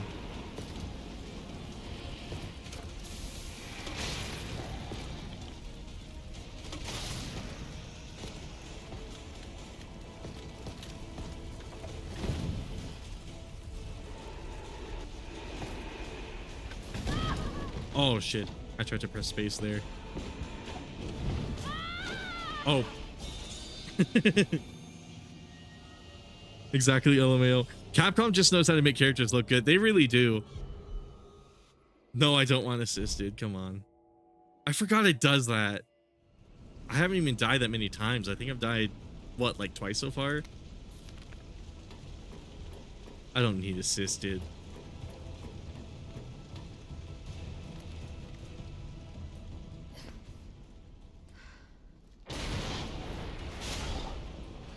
They really do know how to make visually appealing characters, though. Like, it seems like everybody on all of their teams just knows how to do that.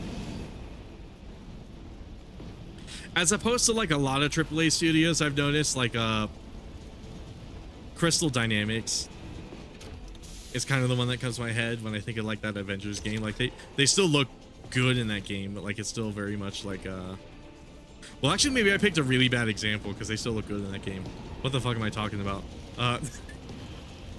Never mind, maybe I should shut my mouth.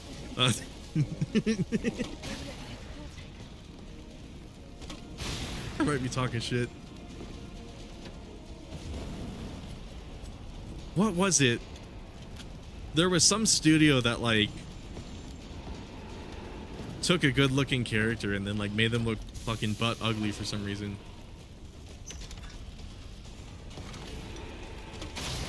I know it's not Crystal Dynamics, though.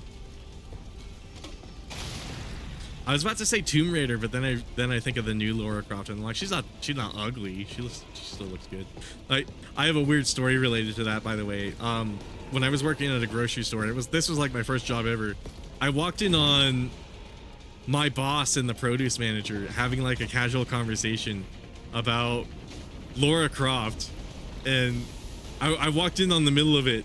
And the produce manager guy, he was like, yeah, Lara Croft's like an actual woman now. Like, she used to have triangle tits, and now she's like built like a real woman. And just the fucking managers, the guy who owned the store was just standing there.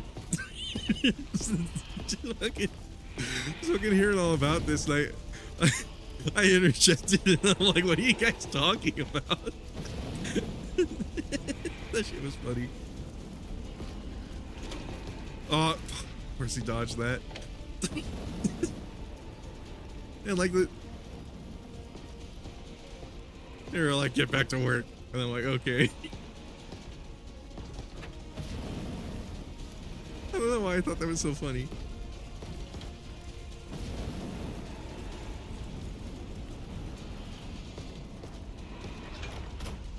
That shit was great though. Nemesis, can I see your back, please? Come on. I want to be over with this. I'm a spoiled, entitled little gamer. I need to see your weak point.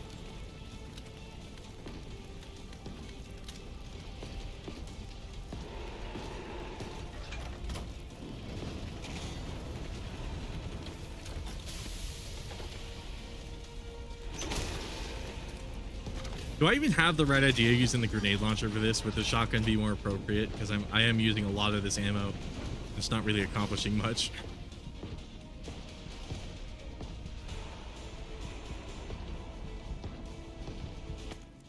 I better use one of these.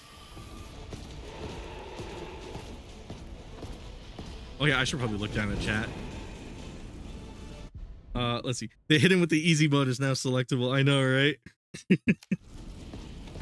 At least in DMC3, it made a little bit of sense because you have to fail on Cerberus like a handful of times.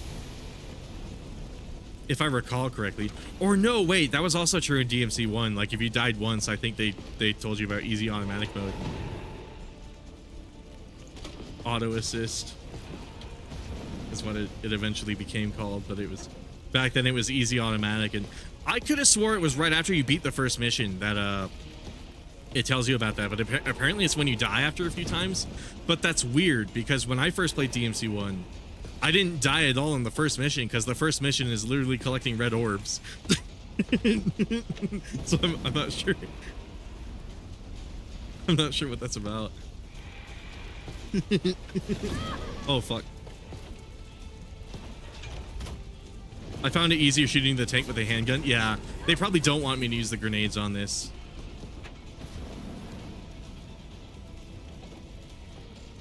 I am shooting a tank full of fire with fire grenades, so I suppose by that token I'm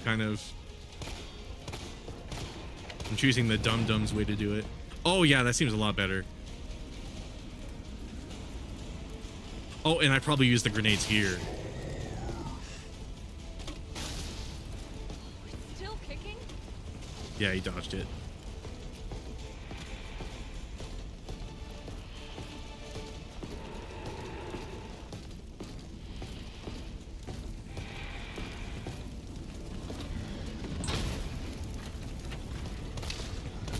Still trying to think of what studio it was that had like a really good looking character and then they just made her butt ugly.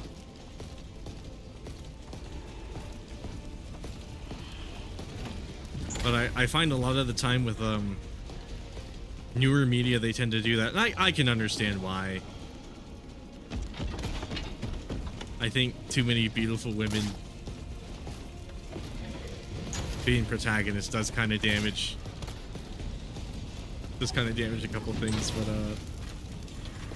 then they take it a little too far, and then they become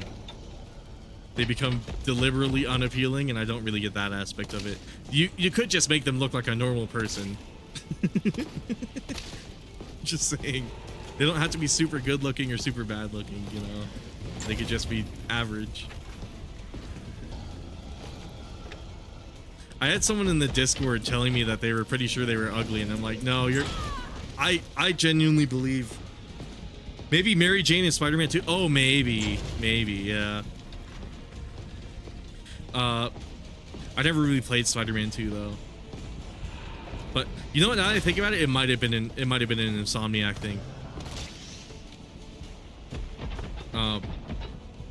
As I was saying though, I had someone in the Discord telling me, "Oh, I'm so ugly," and I'm like, "I promise you, you're not."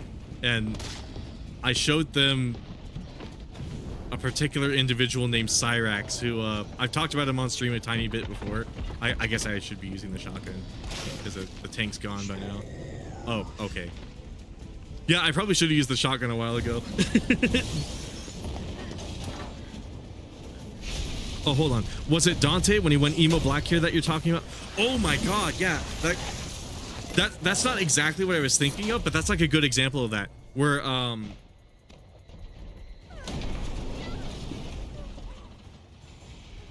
lot of the time when they modernize characters like that, for whatever reason, they want to remove all of the like staples of their design.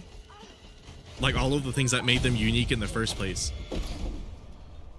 And you know what? The reason I was probably thinking of Tomb Raider was probably because of her clothes. Because in some of the earlier Tomb Raider games, they showed like a little bit more skin.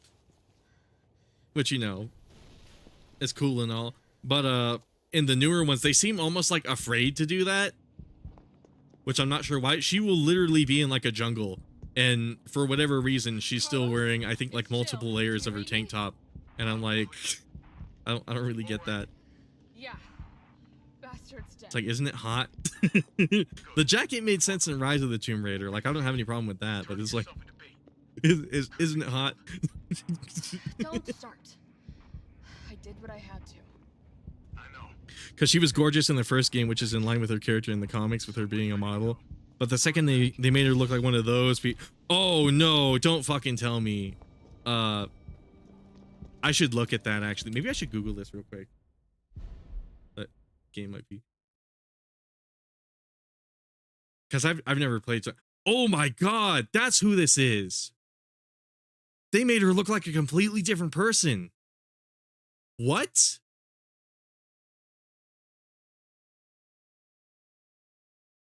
She's a completely different... What?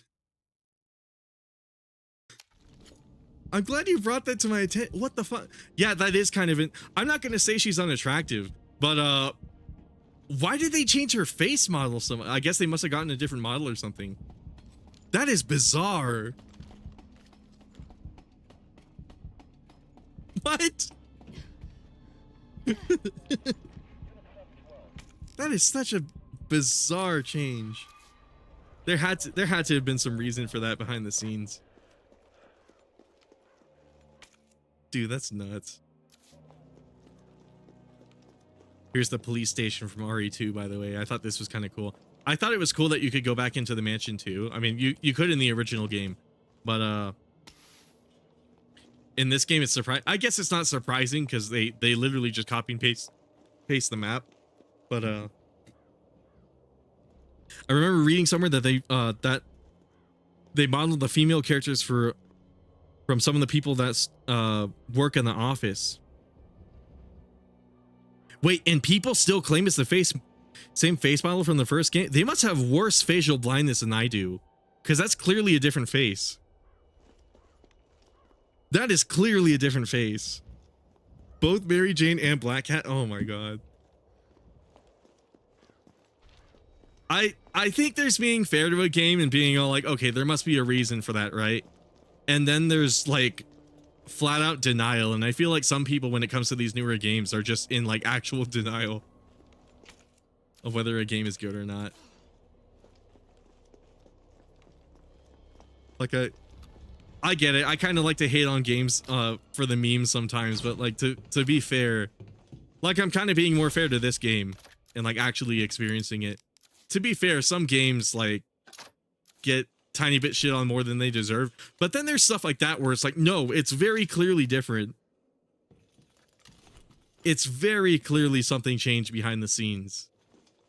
There's a point of like looking at it and being like, oh, that's interesting. That's different. And then there's, oh. Kendo, you're all right. Yeah, all right's a stretch. Sorry, I got a little jumpy there. Didn't know quite what to expect. No shit. Look, we're using the subway to get people out of town. You in? Subway. Well, Like I was saying though, it's like that's good thinking. last time we were talking about The Last of Us 2, and I feel like that's another perfect example where like some people for whatever reason will see a game that's like clearly changed a lot in like the in ways that didn't really improve it at all in any sense, and they'll like be in denial that it changed, and it's really bizarre. You better. You're the best gunsmith around. Oh no. Don't do anything stupid. Oh, that's your job, right? They 100% modeled her face after one of the writers in Spider-Man 2. Wow, that is... Is it fucked up that I think that's a little narcissistic? Like there's a difference between like what they do for Resident Evil, where they pull some Instagram models and pitch to them and be all like, okay, you're the face of Claire. You're the face of Leon. You know, this is our business opportunity with you.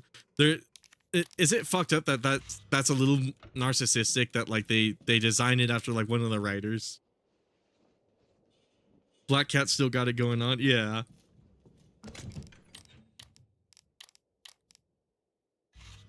Semi-auto barrel. Can I stack that on top of the other thing I put on the shot? I guess I can. Okay, cool. The key's hanging on the wall. I saw that, Kendo. Okay.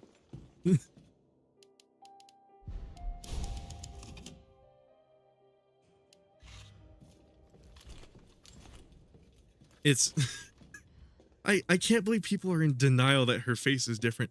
It's literally different. I have like partial facial blindness, and even I could tell. It's all right. Like my It's all right.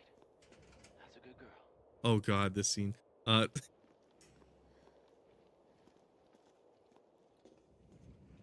Like there's a portion of my brain that is literally disabled, and like even I could tell.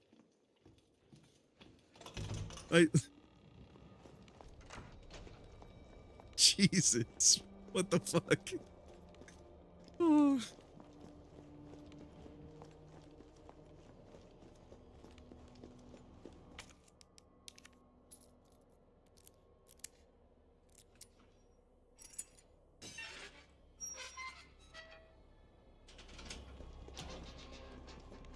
It's night and day, because I did play Spider-Man 1, Spider-Man Remastered, I guess technically, but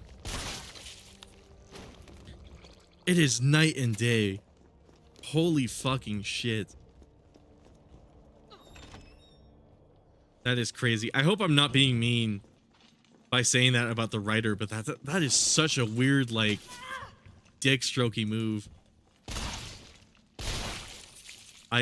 I hope that happened because everybody in the studio liked her and not because of some other not because of some nepotism or something behind the scenes or something like that.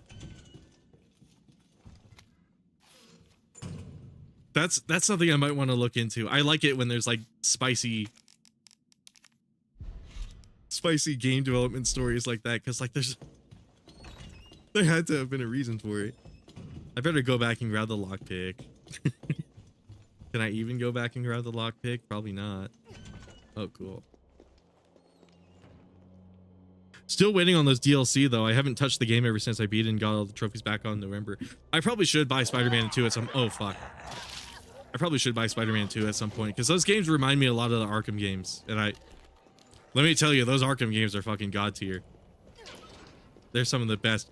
Arkham Knight, little divisive, but I kind of like that game quite a lot too. Pretty unfortunate what happened to Arkham Knight, but back when I was playing, I guess I should revisit that game too.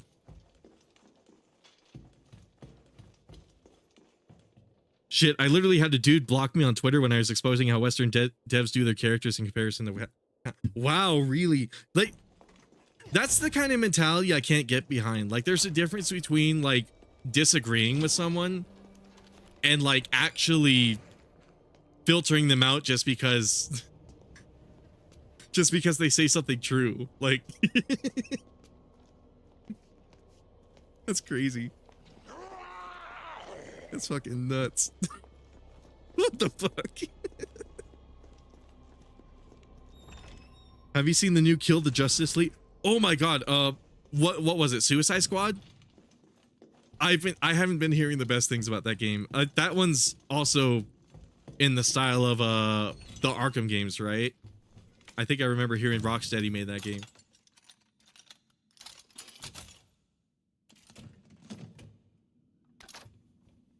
Dude, it's sad. All of these developers that like made all of these amazing games, like most of them have fallen by the wayside. Like I would have never, yeah, they butchered the franchise by this point. That's pretty much what I heard too. Like it's amazing that Rocksteady was one of those game developers where I was like, it was impossible for them to do wrong.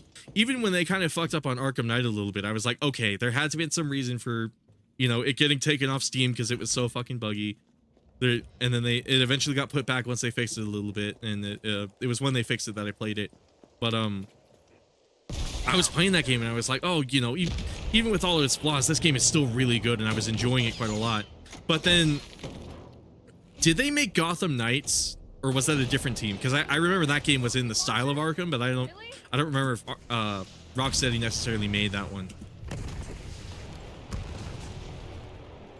But I definitely did hear about the new Suicide Squad, and damn, that shit has me depressed. It's like, was that Marvin's zombie model? No way that was. That would have made no sense. Oh fuck. I remember trying to dodge these missiles in the original game, and it pissed me, the original Resident Evil 3 pissed me off so fucking much. And the one fight at the clock tower.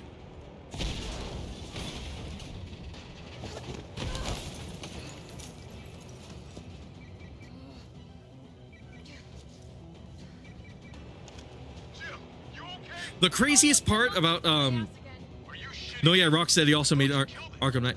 Oh no, I was talking about Gotham Knights, the one where Batman apparently dies, and like it's like Robin and like Nightwing and some of those other guys. At least I think it was. I got that game for free with one of my graphics cards, by the way. I still haven't touched it. But I believe it was called Gotham Knights. But the extra fucked up thing is seeing all these Spider-Man games turn out really good, even though they're basically the Batman Arkham games.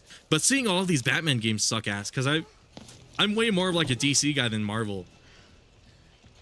Granted, I don't follow either one very closely, but did they put like a magazine hole in the? I'm no gun expert, so maybe that's true to life, but I feel like that handle shouldn't be hollowed out. Maybe it's like a weight distribution thing. I don't know. I guess if a gun expert ever sees this, they can chime in. But I feel like that handle shouldn't be hollowed out. I don't know what it is. Anyway, that might be true to life, though. I'm not gonna pretend I know everything. Oh, dude tried multiple times to justify the way it looked now by saying it's more realistic now, or saying that. How is it more realistic that it's a different person's face, though? Like, it was realistic before. It wasn't like Mary Jane had like a AI generated, like, physically impossible face in Spider-Man Remastered, you know? I think I know how to slow that fucker down. Head back towards the station. And lead him right That to shit's you? insane. It's okay. Trust me. Oh yeah, my bad. Gotham Knights. I see. Oh, the main ones at this point are just the first 3 in Origins. I think Origins counts as one of the first 3, even though it was made by, what was it, Warner Brothers, like, NorCal, no, Warner Brothers, and then some fucking City was in the name of that one. They made Origins, but they heavily designed it like Arkham City. So I remember Arkham Origins pissed me the fuck off because it was basically Arkham City, and I was like, wow, they didn't do anything new for this game. I didn't like Arkham Origins. Maybe if I replayed it, I would.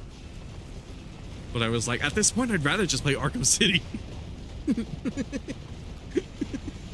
But as I was about to say, it sucks seeing these Spider-Man games being so good, because I remember when, like, the Arkham games were hailed as like masterpieces because they kind of were.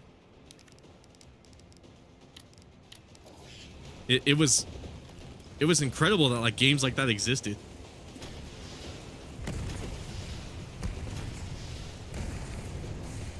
I'm gonna get up close and throw a grenade at him. Oh. Damn, if they also made Gotham Knights, that's kind of sad. Because I heard that one maybe wasn't the best either. Again, I still gotta play that one though. I don't know what it is. I keep getting bad games for free. I guess that's part of the intention, right? They know nobody was gonna sell.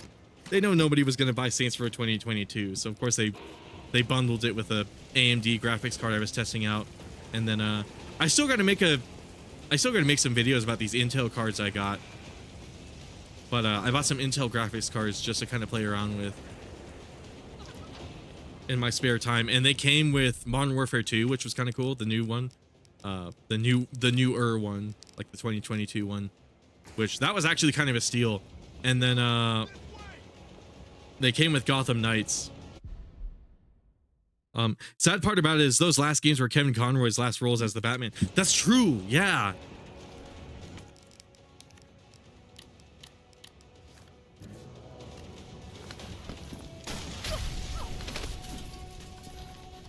I forgot about that. He did such an amazing job too. Like that, the Arkham games Batman was like my ideal Batman, you know? Go. Go. I know for some people it was like Christian Bale, and it was who played the 80s one? I can't believe I'm forgetting his name. But like Kevin Conroy was like my Batman, you know? So it was, God. Meanwhile, I'm using top tier waifu lady as an example of how a character can have their face model brought in, be recreated, slightly modified while remaining realistic and not be ugly as fuck. I know, right? Because that's the cool thing too. Like Capcom brings in real people and like scans their faces in, but they still make changes afterwards. You saved my ass first. You're a hell of a lot braver than me. Well, Rip the goat. I know, right? God fucking damn, dude. Yeah. You'll be safe. That shit's sad. what about you? From the sound of it, I won't be catching the train. Why not? No, there'll be new orders. If it means I can help save the city, it's fine by me. Wait, does Batman die in Gotham Knight and in Suicide Squad, the new Suicide Squad game? Does he die in both games? That doesn't make any sense. Wait, what? Good work. Your reputation is well deserved. Get inside. The subway's about to leave. Carlos, Tyrell, you have your orders. I feel like I'm not even playing the game anymore. I'm just ranting about the Batman Arkham games. Sorry, guys. But we kind of got on this topic because we were talking about them making characters ugly. Like it's bizarre that like I'm not gonna die on you, leave you in a cold, cruel. the media world does that, because like I said, you could just make an average person. I also forgot about this part too. Somebody was telling me that they were pretty sure they looked ugly, and I'm like, damn, you have not seen Cyrax, because that guy looks like an actual goblin. Like Cyrax as in the person, not the Mortal Kombat character, which makes it even more confusing. But that guy is literally like an IRL goblin. He looks like Gollum in the real world. It's crazy. Or sorry, what's his name? Smeagol. I'm not a Lord of the Rings guy, but like he basically is that. But in the real world, it's kind of crazy. I don't feel bad making fun of him too, because he's a genuinely bad person. But Why? Are you worried about teammates? Or something else? oh yeah, wasn't this song from like Resident Evil 2 remake? Funny how brainless zombies can ambush a platoon like that. Funny the gate was locked. Don't you think? Meanwhile, Western devs nowadays bring in a face model and just completely uglify them. and yet he, like a lot of people, is blind to that. I know, right? Like, you don't have to. How is this fucker not dead yet? It's weird, right? Like, you'd think people would be okay with like an average looking character, but they either have to look really good or really ugly. Nikolai, what are you doing? You can never have someone in between. I can understand the case of like, oh, there's too many attractive women in the media, we need to portray like normal looking women. That's totally cool. I'm all down for that. Not every woman in the media has to look like Chun-Li, but like, or like Tifa Lockhart. But it's crazy that the only other option is to make them ugly. And I remember hearing, what was it, Victoria's Secret or some other magazine? Damn you, Nikolai, I know, right? Also, lol, I was thinking of Mortal Kombat Cyrax. I know, right? It makes it even more confusing when I talk about Cyrax, because the inevitable answer I get is, are you talking about Mortal Kombat? It's like, no, there's a dude who named himself Cyrax for some reason, and he looks like Smeagol IRL. But I'm not exaggerating too. That's the worst part. He literally looks like Smeagol IRL. But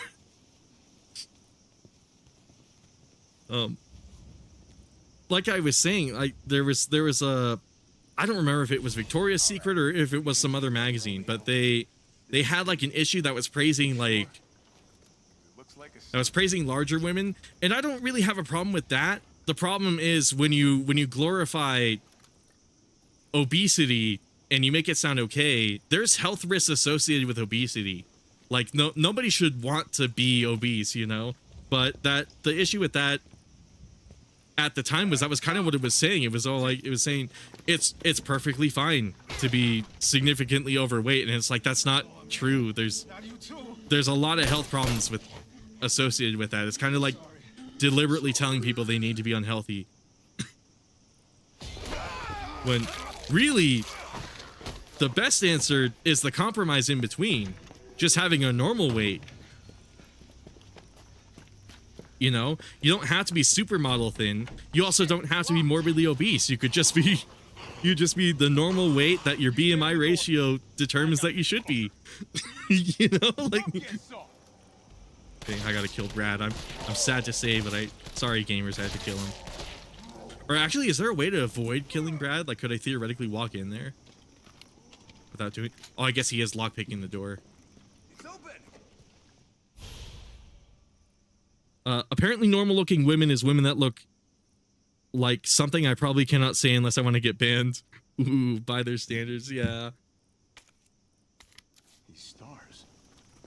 I'm pretty lenient when it comes to language. I don't see anyone getting banned for saying anything unless they say something real bad. But We got a job to do. I can kind of see what you're talking about. It's like, what? Let's find him and take him into custody. It's like, why are those the only two options? You could just have, if it's about creating a more relatable character, why not just make someone, oh, go back there, there's stuff you left behind. Okay, thanks for notifying me about that. Oh, okay, I was about to say, did they lock me out? Did they lock me in? Like, that one screen door in the subway has me like conditioned into thinking I can't simply revisit an area later. It has me worried I can't look at any further areas. I think Nico was probably talking down here.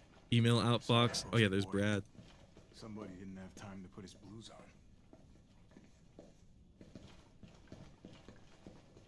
Oh, was this just lore stuff? This is kind of cool. I don't remember if I even found this room in my first playthrough. But like I was saying, if the ultimate end goal is to make a more relatable character, why don't you just do that? Why not just make a normal person? That's something I've just never understood. But like Hollywood and a lot of these larger game companies don't seem to understand that. I'm not sure why. I'm not sure why that's so. I'm not sure why that's such a like big deal.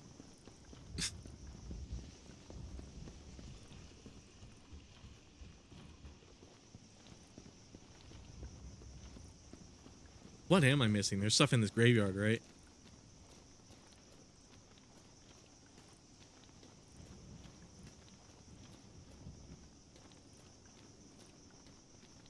probably can't open this.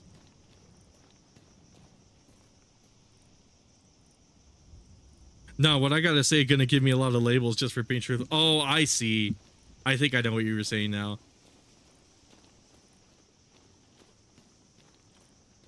Nah, I don't think your take necessarily makes you misogynistic. I can tell you that. I think, but I get what you mean, because sometimes I feel like I'm in that position too, where it's like I'm just expressing how I feel, but I'm well aware some things I can say can make me look really bad. But I know, fuck. Let me look at the map. Maybe it marked it on the map. Oh, I guess I have all the items here. Yeah, I think they would be marked if I forgot them.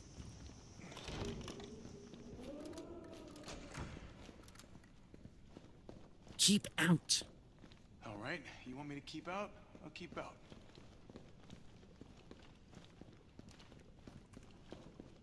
Oh, you know what? Big complaint I saw about this game. I saw a lot of people were pissed that Carlos was the one who explores the police station and not Jill. And I don't know how I feel 100% about that. On one hand, I can kind of see why. That's kind of a dumb thing. On the other hand, I thought it was kind of cool that you're Carlos, that the game is kind of segmented in this way where you have the full assault rifle, full auto assault rifle, and then you get the punch tackle. You can also check your map and see if there's stuff that you may have left. When it's red, it means there's something in the room, and when it's blue, that means you're good. And then skull emoji. Now here's a weird fucking door. Okay, I got everything in here too. What the fuck is my objective again? Okay, find Dr. Bard. Where can I go? Probably upstairs, right? Remember, Maybe I have to talk to him. There we go. Bard had access to Umbrella's darkest secrets. I have to talk to T. Under our thumbs. So this search and rescue mission is really more like find and detain. Right. Good to know. I'll open the shutter so you can get through. You stay here and find out what's been going on here at the station. Call you if I find anything. Now here's a weird fucking door. I know, right? Yeah. You too, man. Is it me, or is Carlos's commentary on like a lot of the police station a tiny bit annoying? I recognize it might just be me being a bit of a boomer. Like, yeah, I get it. I get it. Funny video game. The video game mechanics are strange when you think of real life. Novel observation there.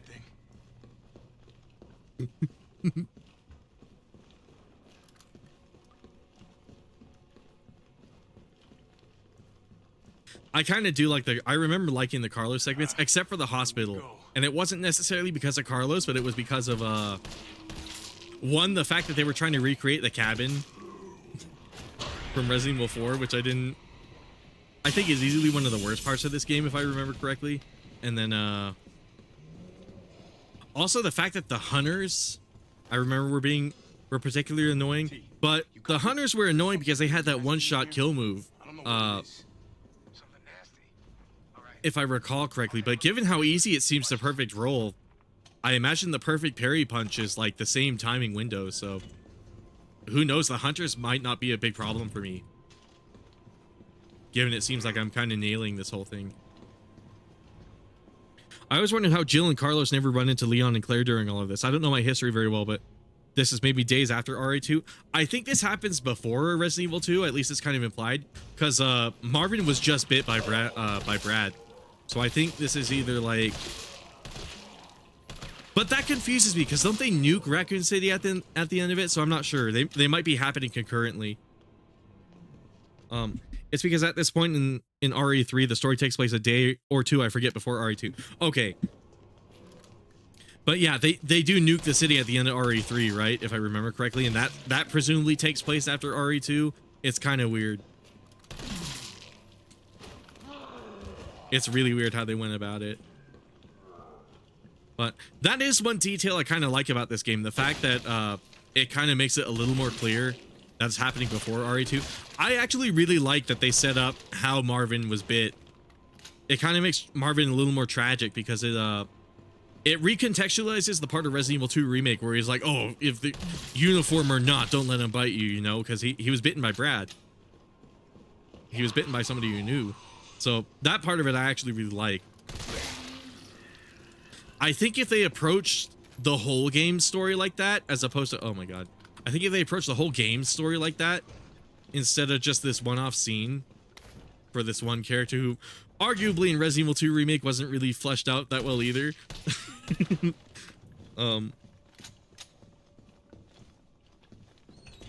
But imagine if this whole game had that kind of mentality about recontextualizing the story, you know, like if it went out of its way to ping pong between Resident Evil 2 Remake and this game a little more and kind of work hand in hand, I feel like that would have been awesome. But I don't think the story in this game is necessarily super bad because it's not like the story was my favorite part of RE2R, but is it me or is the color grading different in this part of the game?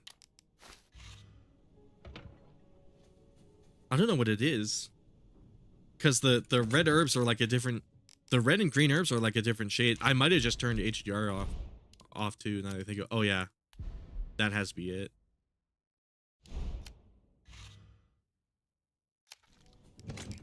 Okay, there we go. I don't know if that looks better or worse on stream, but we'll find out, I guess.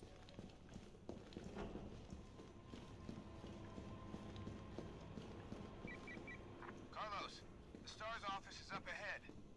It's ironic that I get much better color performance out of Resident Evil 4 Remake if I stream that in HDR, but it seems like for Resident Evil 2 and maybe even this game, if I stream in if I capture an HDR signal, it's might make the game look worse.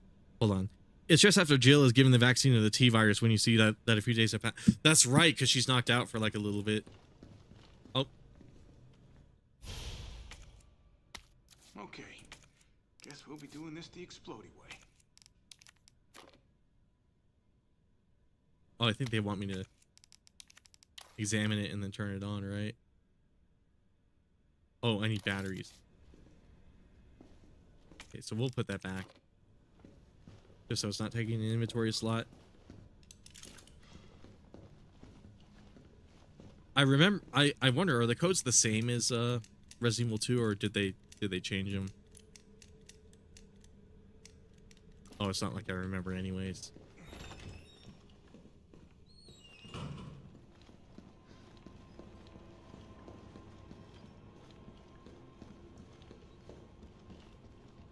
I remember there being way more zombies in this part. Oh yeah, Mr. X hasn't quite burst through that. Is this still DCM? Oh, okay, it is. I remember that one for whatever reason.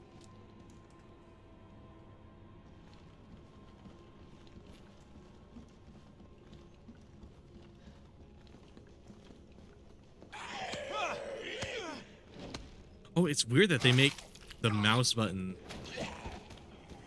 the button that you mash.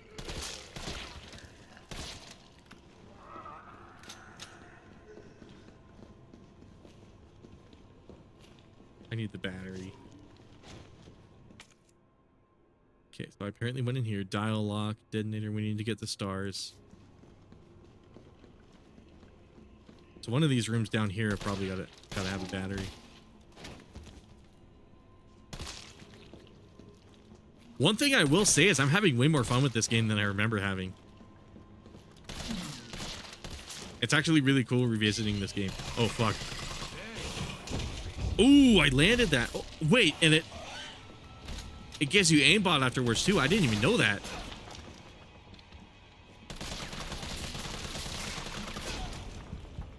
Okay, I probably could have done a better job parrying that. Can I reload from in here? I forget if you can do that in the remakes. No.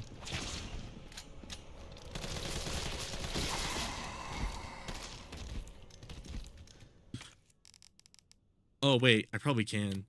Oh, no.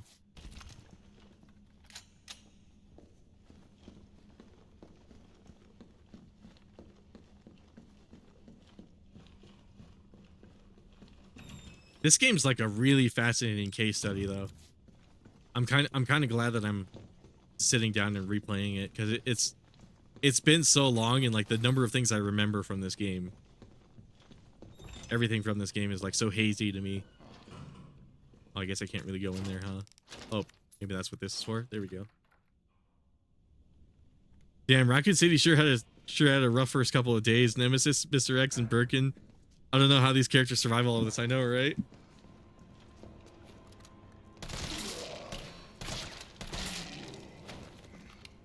I can kind of see STARS members surviving this, because they essentially are super cops. I don't know too much about like the Umbrella cleanup team. Maybe they're very well professionally trained too.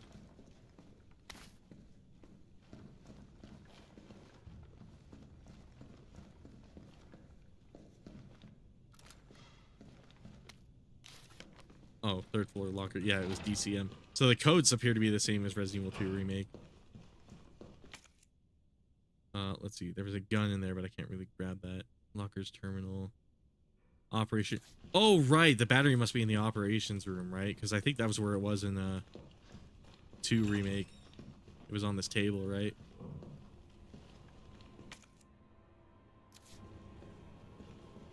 Locker room camp. Anything in here? You can also force the punch for Carlos if you time the second button press after you do. Oh, okay.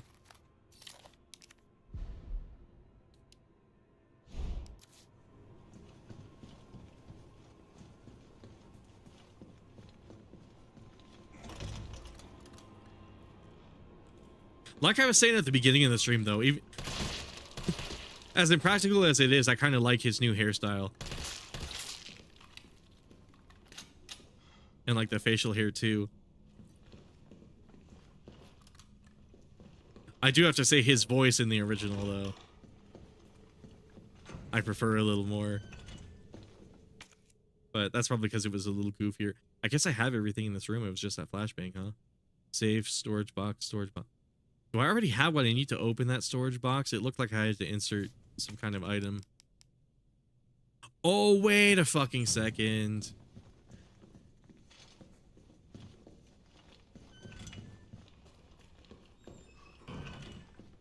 Would the ID card work, or is that for the okay, yeah. Oh, okay, it's a weapon part. Cool. Examine, combine. Then, would the ID card also work in here? I think there's like a separate ID card you need for this, right? Oh, you can't. Oh, there's no weapon in there.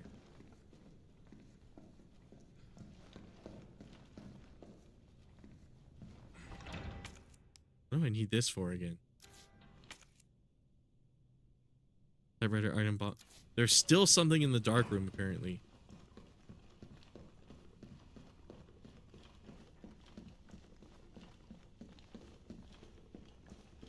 Oh, I see you mentioning Operation Raccoon City. I have a tiny bit of a funny story with that one. I have a friend who actually really wants to play that game, but Capcom kind of has it held in purgatory on Steam.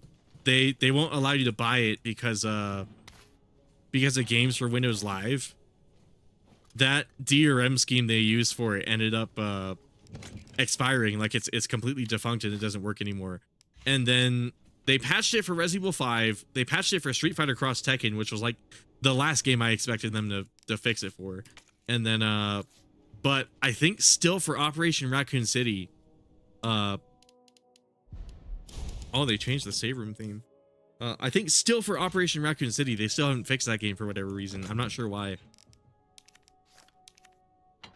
But one of my friends really wanted to play that. It was the one Resident Evil game he wanted to play because it was like a co-op one too. Kind of like Resident Evil 6. And yeah, that's unfortunate that some Capcom games on Steam are just like unsellable, I guess, quote unquote unsellable. Like if Capcom really wanted to, they could remove that DRM. There's nothing really stopping them, but you know, it's not a matter of having the source code and recompiling the game too. Like if they really wanted to, they could just crack their own DRM. Because like there's cracks for games for Windows Live. You know, every DRM gets cracked. I should probably read this message though. Bro, according to Operation Raccoon City, even though it's not canon, they had literal, that's right. They had literal Mr. X tyrants, hunters, and crimson heads just roaming around Raccoon City. What is canon in the original games alluded to tyrants being dropped into Raccoon City though. Yeah, because I distinctly remember in Resident Evil 2 on the B playthrough, you'll be walking around and you actually get like the cool FMV cutscene of like Mr. X being dropped through the ceiling from like a helicopter. And that was really cool to see. You can also play 5. That's also co-op and so much fun. I know, right? It's funny how many like co-op Resident Evil games you can play, because there's 5 and 6 which you can obviously play. But Operation Raccoon City, I'm not sure why they haven't gotten around to. Maybe they have and I just haven't checked. But it's really okay. Am I missing something? This battery has to be around here, right? Maybe I go upstairs. I don't know why I ran into that wall.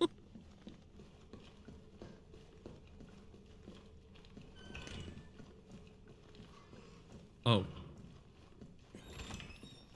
Or wait, if I go here, am I going to be blocked by the quote-unquote weird fucking door? September 20th arrest report. I might be cock-blocked by this door. Yeah. Unfortunate. Resident Evil 5, I don't remember, you know, I did talk about this on stream before, but, that game I never beat, because, once you get to the tanker, at least when I play it, once I get to the tanker, the enemies start falling through the floor, and there's a point in that mission where you have to kill all of them to get like an item or to unlock the path or whatever. I've never actually done it. So there's just this one area on the tanker where enemies will just be underneath the floor and I can't shoot them because bullets can't really go through the floor. So so I'm kind of like soft. Oh, that's probably what this is for. Don't tell me the battery's in here. Okay, cool. It's more ammo. But apparently there's like a community patch for that. I don't know if it's just my system in specific. Don't tell me you chickened out. I don't know if it's just my system in specific or if like other people have had that issue on PC, but I should definitely try that community patch and see if that helps it. Because I really want to beat 5. I'm so close. I think I'm in the like I think that tanker is like the second to last mission, right? I imagine it is.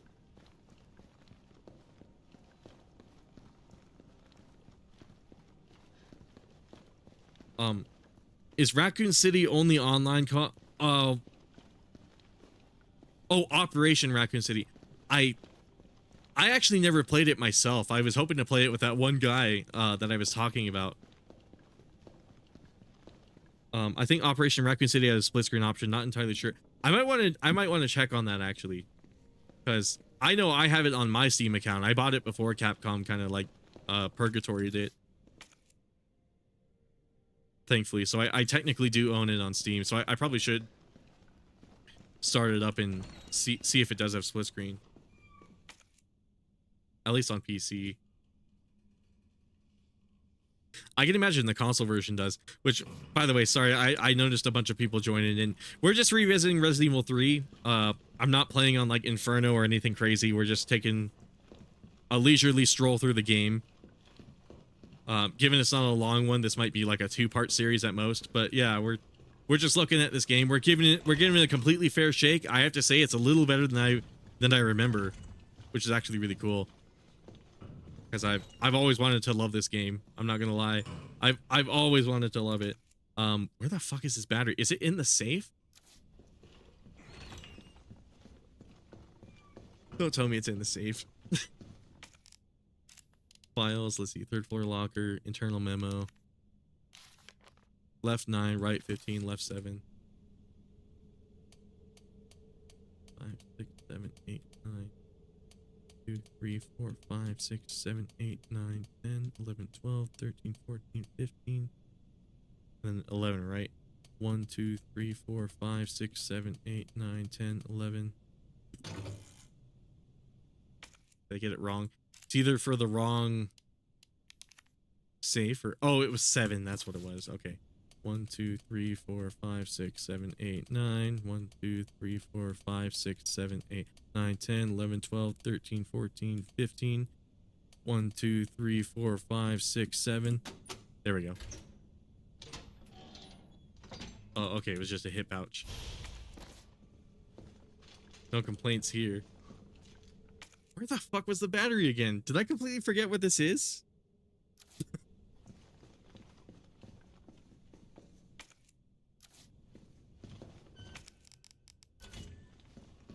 Or wait, can I put the bomb on the wall and then just shoot it?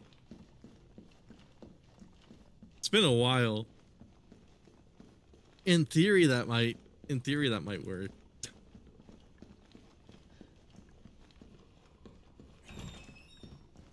Maybe it's in one of these.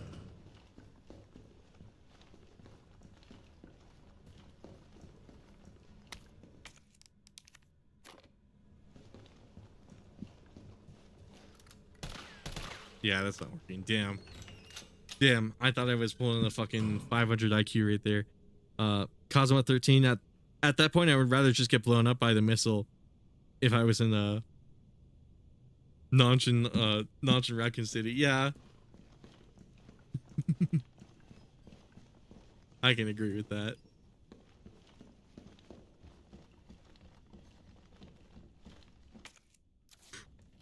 Where the fuck was this battery?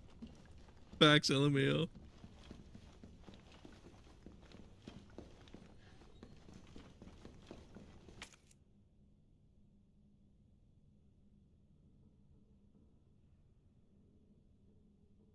Dude, there's gotta be something I'm missing, right? Locker's terminal.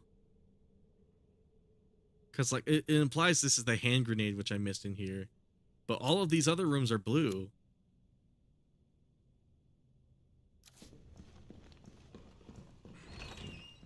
Don't tell me it's the dial lock.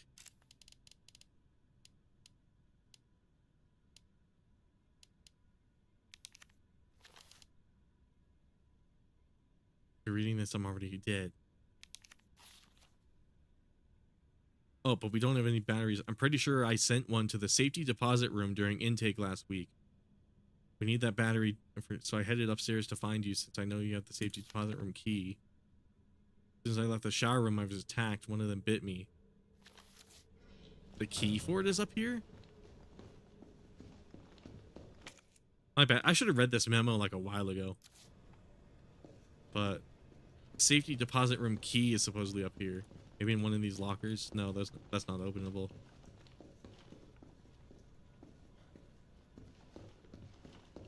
God, don't tell me it's behind this combination lock.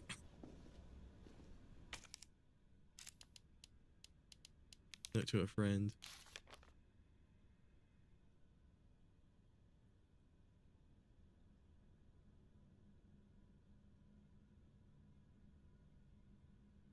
A friend of mine sent me a meme a while back that said, would you rather be in the Silent Hill or Raccoon City? And I said, option 3, just shoot me. I know, right? God. Safety deposit room. We need that battery if we want to make this fall down. So is the battery from the safety deposit room, which is down there? They said they need a key, right? Which I don't have because supposedly it's up here.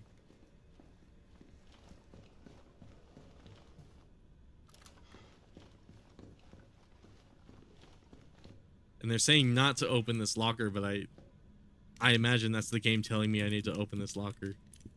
Type fat. Okay. Let me look up this fucking door. Let me look up this fucking locker code.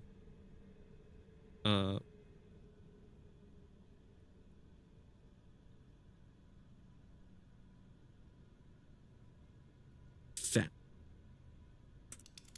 Fat. Okay.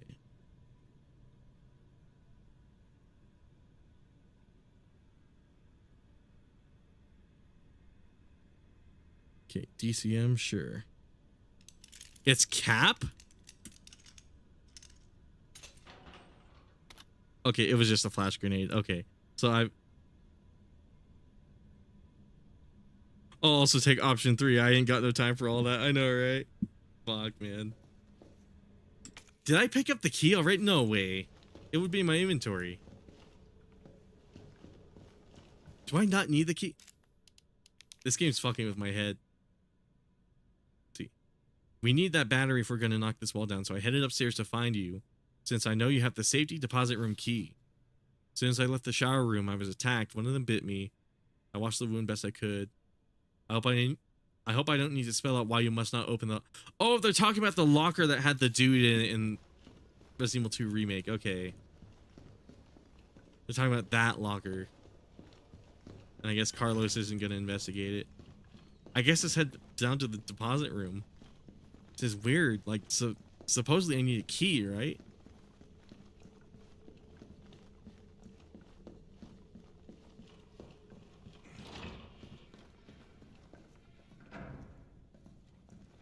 Oh, Lord, don't tell me. I should have tried this earlier. I should have tried this way earlier. I was like, oh, it's probably gonna need like a cap or something. When I was like, mine now.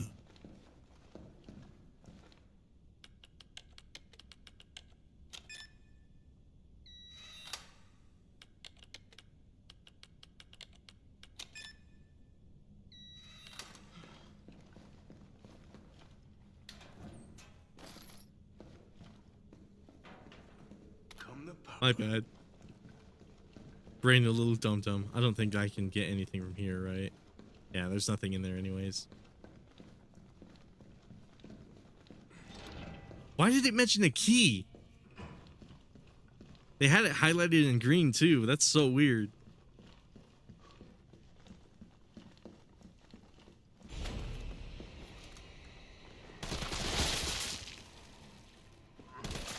Okay, come on. There we go.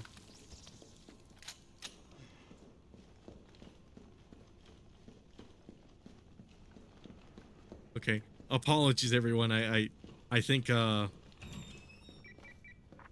I've hit a dead end with the terminal here. I was lacking in a little bit of brain power. Copy that.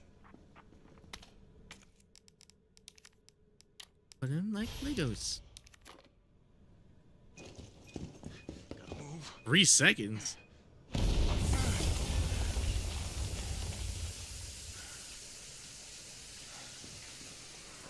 One at a time.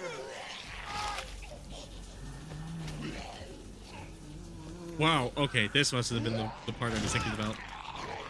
Oh, okay. You already used the key to unlock that. Oh my god, yeah, you're right. You're so right.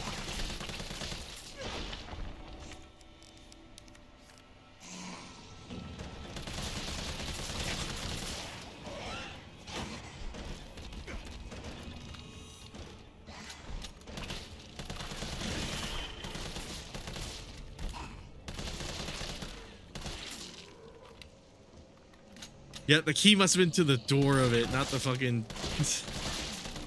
not the fucking battery, that's right.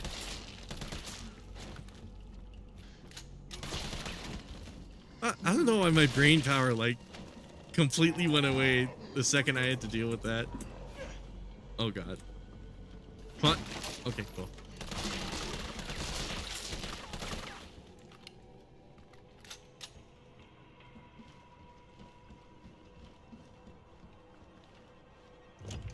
My brain must be a little fried from streaming. It's all good though.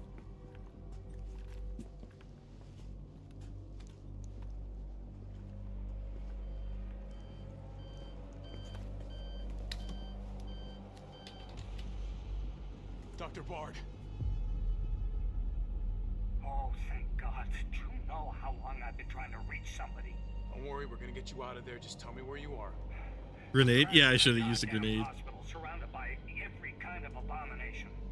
Look, just send in stars. They're gonna know what to do. No, negative. RPD's overrun too. Then figure it out. Umbrella's gone crazy. They're killing all the researchers. I am the only one who knows how to make the vaccine to stop the zombies. So you can either sit there with your dick in your hand or send somebody who's capable of getting me the hell out of here. I think I would rather do the former. I like him already. Yeah, you would. You heard what he said. We can't turn him over to the company. That's not our call to make. That's Mikhail's call. I'm gonna check the computer, see if I can trace the doc's location. Never mind, you pretty much cleaned up that room. Yeah. All right, T's gonna hack this, I guess. Look around, see if you can find anything useful.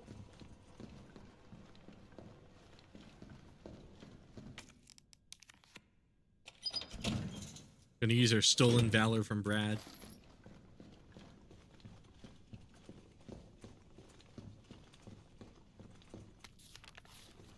Is that Jill in the front row? I was about to say, wait, he knows Jill, and that was another stupid fucking 0 IQ moment I was about to have. I was like, how does he know Jill? And then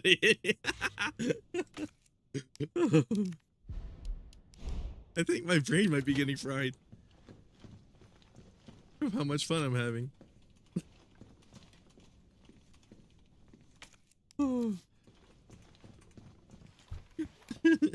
Yeah, what's up? Imagine having 0 IQ, I know, right? Derailed. Was anyone hurt? I was literally almost about to say, how does he know Jill? Wait, what? Jill! Jill, what happened? Jill, come in! T, I gotta go. Do what you gotta. I'll take care of Bard. Hi, what's up, Sarah? Hell yeah, we're playing Resident Evil 3.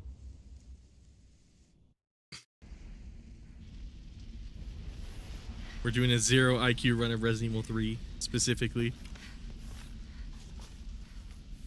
I also learned recently that Nathaniel Bard isn't a new character, but a bit of a throwaway character that was expanded on in the remake. Nice to meet you. Hell yeah, nice to meet you all, man.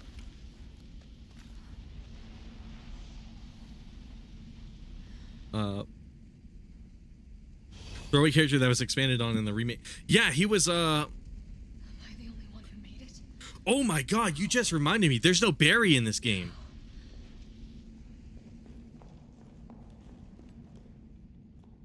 I didn't even hear you say 0 IQ on stream. I heard you screaming it from your room, LMFAO. Hello, what's up, everybody?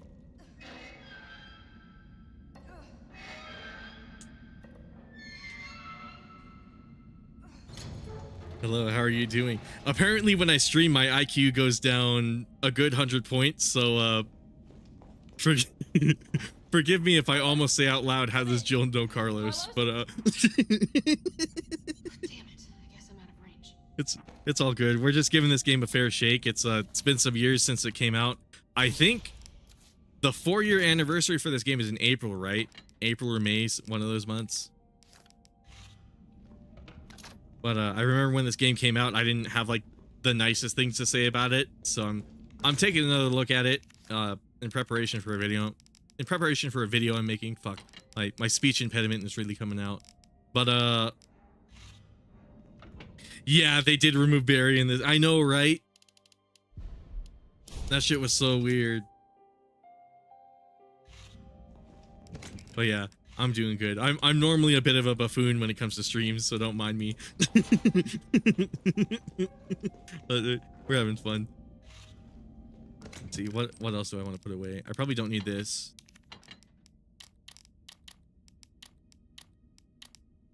You know, stick that away too. And then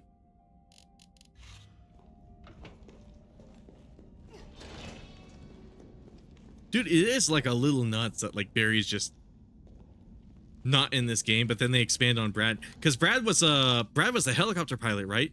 In Resident Evil 1, if I remember correctly.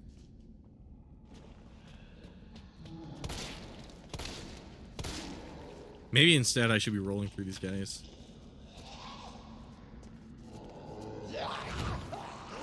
There we go. That was a good one.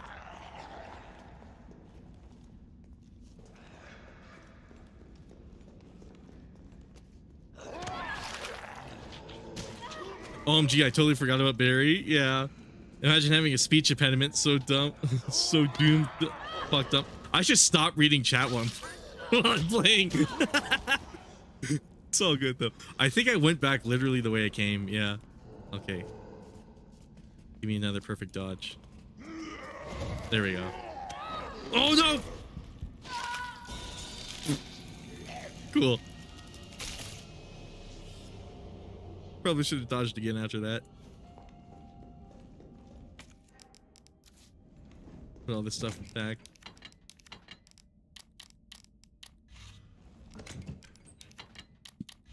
But yeah, we're kind of revisiting this game, just giving it a fair shake. I'm actually having a lot of fun with it. I expected not to like this game because I didn't like it back when it came out, but I'm actually really fucking with it. Oh god. Game's way more fun than I remember it being.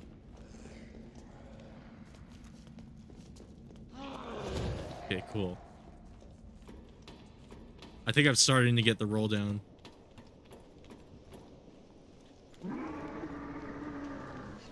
Oh wait, shit, I should have brought the grenade launcher. Let me reload. Right, because they got rid of the mine thrower and replaced it with grenades for the grenade launcher, which is kind of interesting, and that hence these mine rounds right here.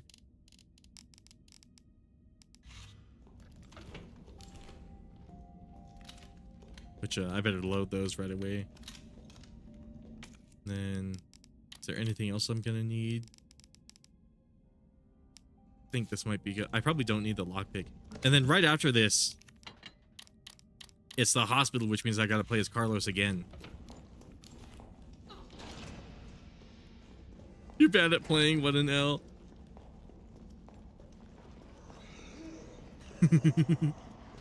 I'm bad at playing all games, it's not this one. Fuck!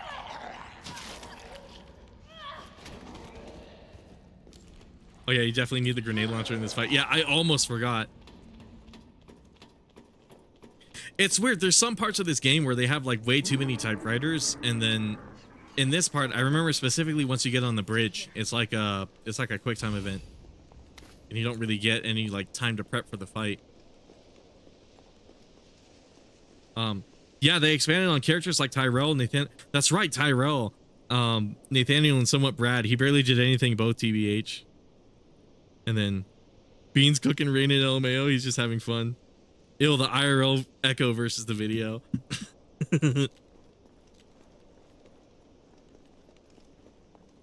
It's all good.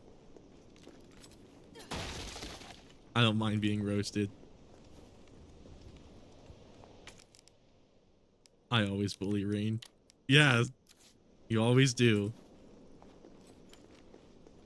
And then you get all upset when I bully you.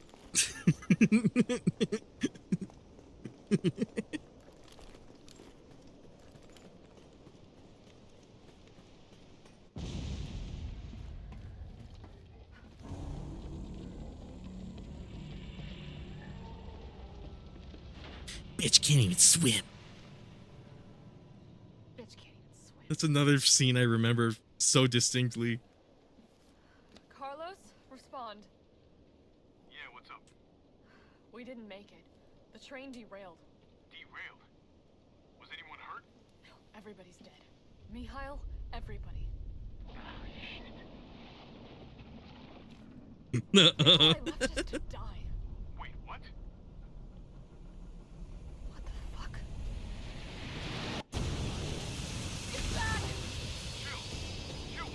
I don't get upset, Bo, so you're typing in caps. I'm not fucking angry, they say angrily.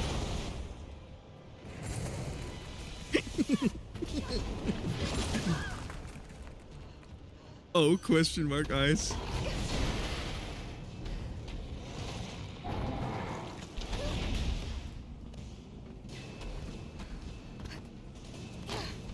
Who knew water was his weakness? I know, right? At least in this form, he's got a lot less of the trash bag going for him. Come on!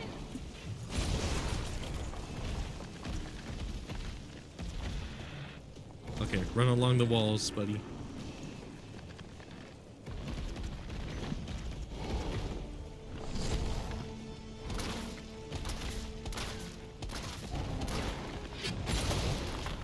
Wow, that semi-auto barrel really makes it shoot a lot faster. Holy shit. Oh, can I not do the roll while I'm reloading?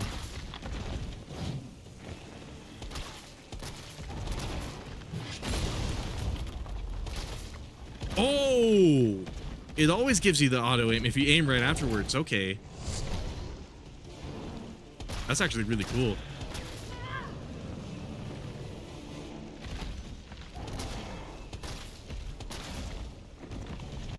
Let's see.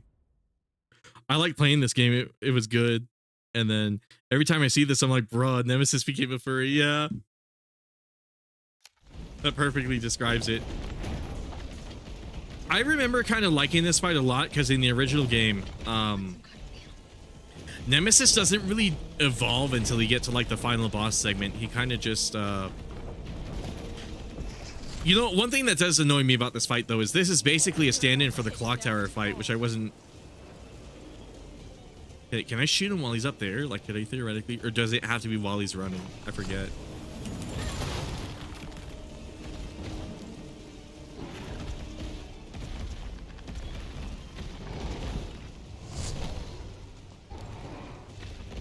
Switch these out.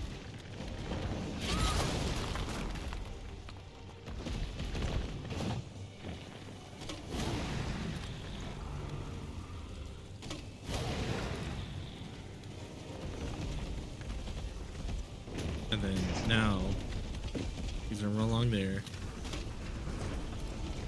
Oh, guess he went the other way. Gotta find a way to stop it. What? That's not Hyatt.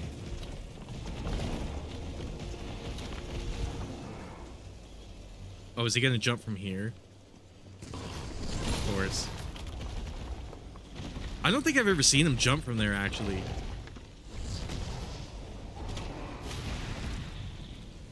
I didn't know he could. Oh, do my mines expire? Oh my god. Okay, they better give me more mine rounds around here. I didn't realize they expired after you planted them. Could I theoretically shoot him directly with a grenade launcher while he's doing this? I guess not. Yeah.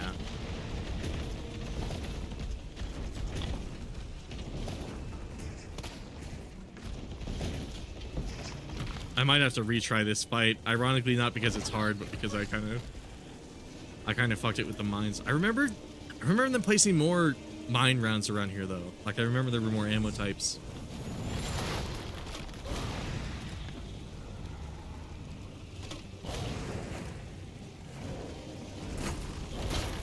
Oh, you can shoot him when he's at the top?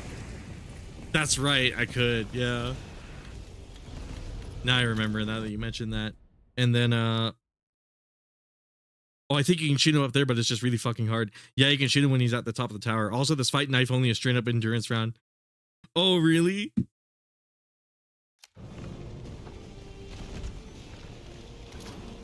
Okay, here's more mine rounds.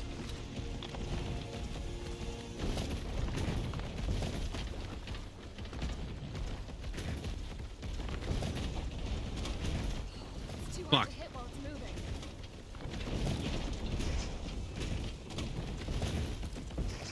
Oh.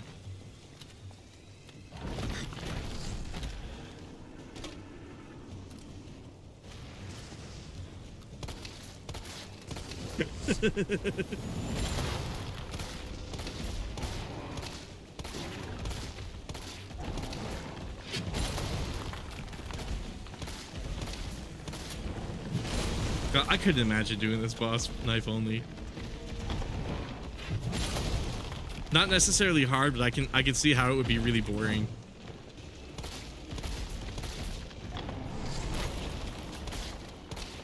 It is a little bit like fighting a monster in Monster Hunter.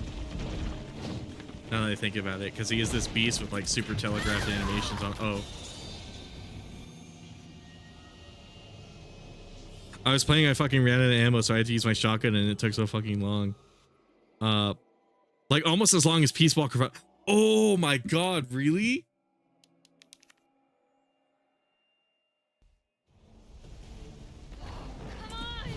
Damn, it's been a while since I fought that boss in Peace Walker. I've been replaying it a tiny bit on my Xbox, the HD collection version of it.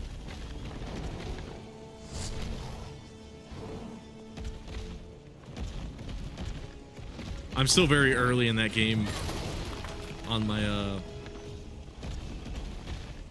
revisit for that game. I think I'm, what is it? I think I'm before like the second version of the Metal Gear fight. It's been a bit. Peace Walker is so amazing though. That game's easily among one of my favorites. It's funny that a portable Metal Gear game is one of my favorites.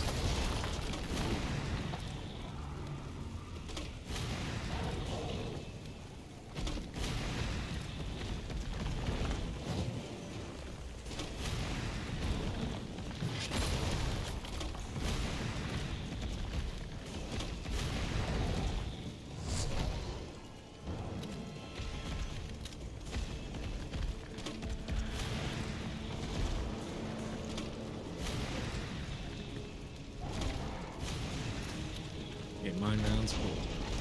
Oh, I can't quite.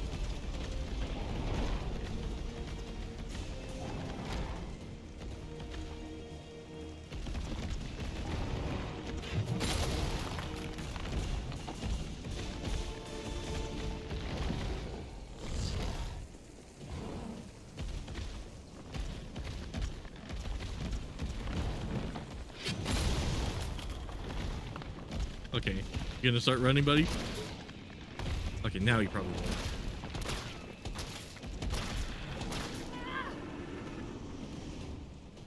This is a lot like Monster Hunter. Given he just did that roar, that's actually kind of funny.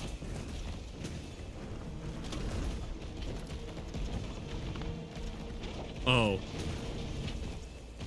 I thought he ran along.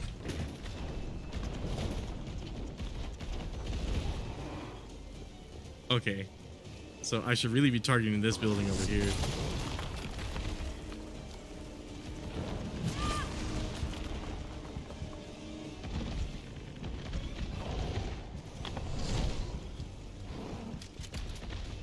Definitely not looking forward to it in the next Master Collection. Yeah. I'm so eager to play Peace Walker in the Master Collection, because then it'll be on PC, so I'll have mods and all that stuff. But God, I remember the Peace Walker fight was such a pain in the ass in that game. Okay, and then he has a weak point, right? Yeah, this thing.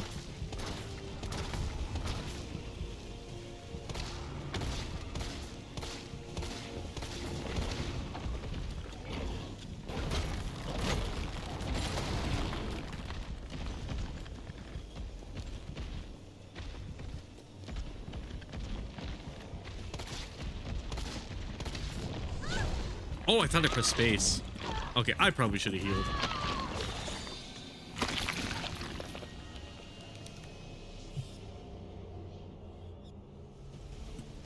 Okay, I'm getting the gist of it though.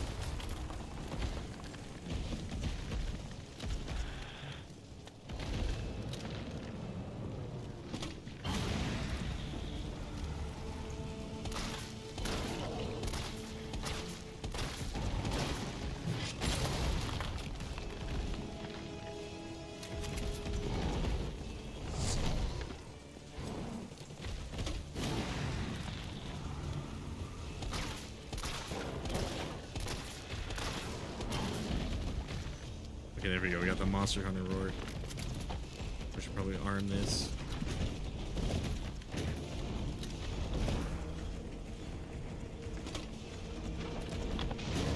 There we go. I'm gonna kill you. Come on, come on, come on. Oh, it was just that one round. Okay. Should have pressed space.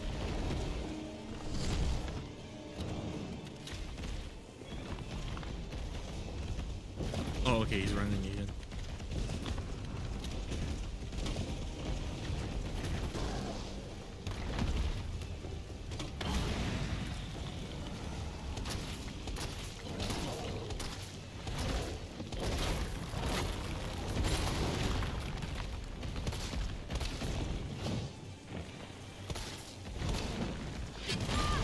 Ooh, shit. Okay, I better heal.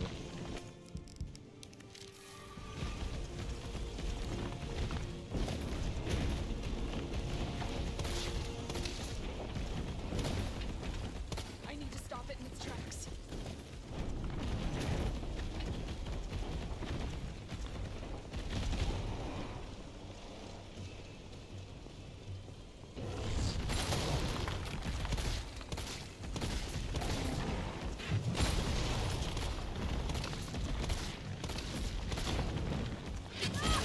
Oh shit, too early.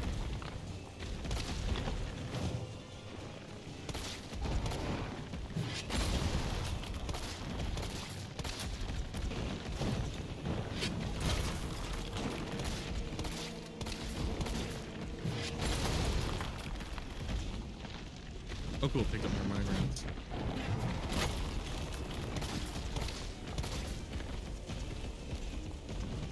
Or no, those are flame. Wait, what? Oh. It was just hovering above them.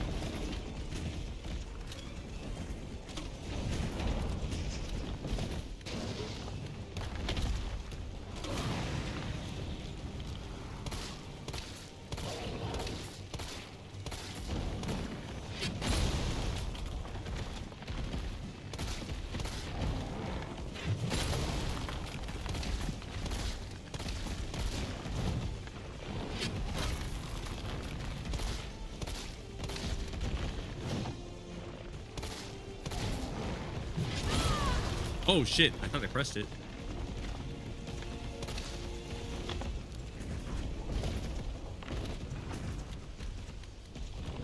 I need to stop it in its tracks. Believe me, I know. Oh, he stopped just before it. My bad, I should have rolled. Okay, take another one.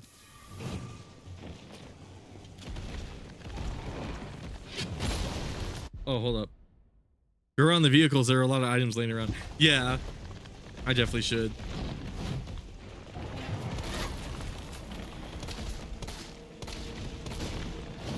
Oh, fuck.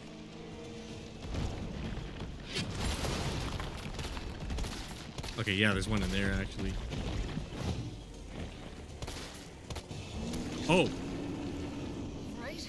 Let's do this.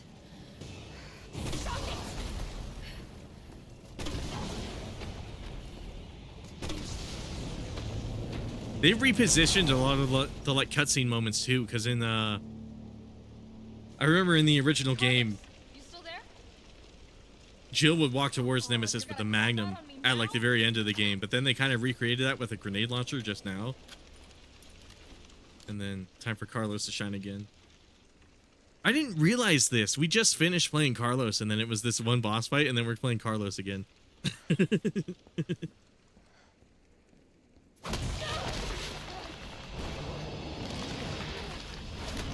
If I keep going past 10, we might actually finish this whole game in one stream. Which would be kind of funny. Wow, that stock sound effect. Holy shit. That sounds like a sound effect I would use in one of my videos. That was so cartoony. Oh my god.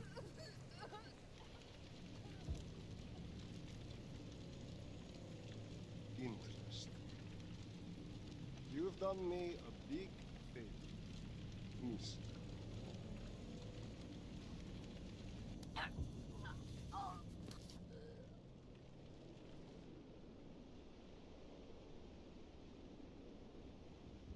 One thing I can't say. Oh yeah, Cosmo was definitely right. She's already knocked out for like half a day. Hey, answer me. God damn it. Tyrell, do you copy? What's going on? Jill's been infected. I'm taking her to the hospital. Maybe Dr. Oh, I should have checked all the vehicles before I walked over here. Shit. Oh, well. It's just like that. He's halfway through the game. I know, right? We're like 3 hours in. I got you. The crazy thing is like the hospital isn't too long, and neither is Nest either. So like if I did keep going past 10, which I actually might, I totally can actually. Just because I'm too curious now. I don't have anything later. I don't have anything I need to do later tonight, so I might just keep going if I can.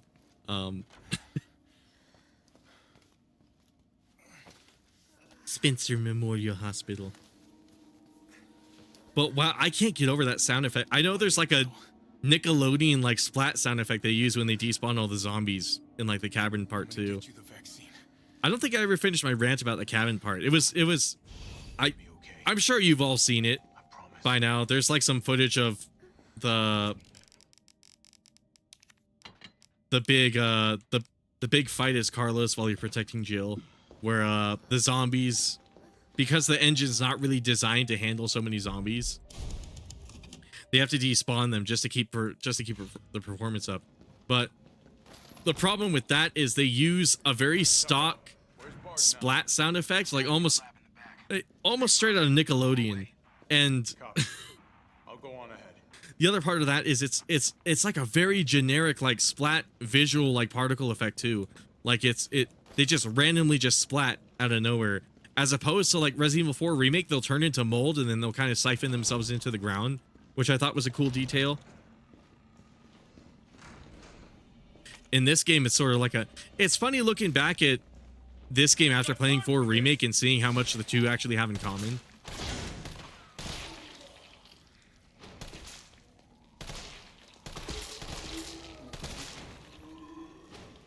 Halfway through, baby. Woo, I know, right?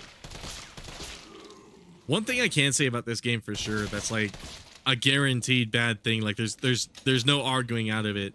This game shouldn't have been, what was it, $40? This game had no right to be $40. It might have even been 60 when it was brand new.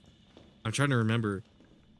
But this game had zero excuse to cost as much as it did. As much fun as I'm having right now, given the fact that they literally recycle a portion of Resident Evil 2 and like tape player, we need his voice. I don't have anyone's voice on it. Yeah, you'll have to put a tape in it for work. Dr. Bard, are you in there? I'm here to rescue you. Open the door. No voice match found. Voice match? What kind of sci-fi bullshit is this? What I do wish is this assault rifle had alternate fire modes.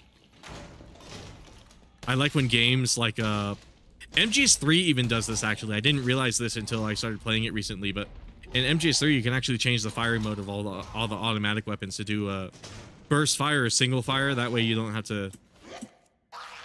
That's what I usually use in a lot of these shooter games anyways. I never really go full auto too often.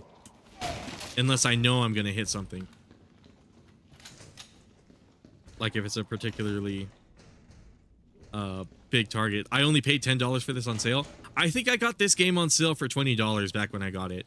Because I remember they put it on sale that fast. Soon after they released it. It was like $20 sometime in 2020. It was like, I think a few months or maybe even half a year after this game came out. Oh, that one's already dead. I just pressed Alt on my keyboard. Thinking this was Resident Evil 4 Remake. I almost forgot about this tangent. It's funny how much in common those two games have. I actually kind of wonder if 3 Remake, I think Studio M2 also helped out with Resident Evil 4 Remake if I recall correctly, or at least that was like one of the early preliminary rumors for it. But oh geez, I'm burping up some of this Chinese food. My bad.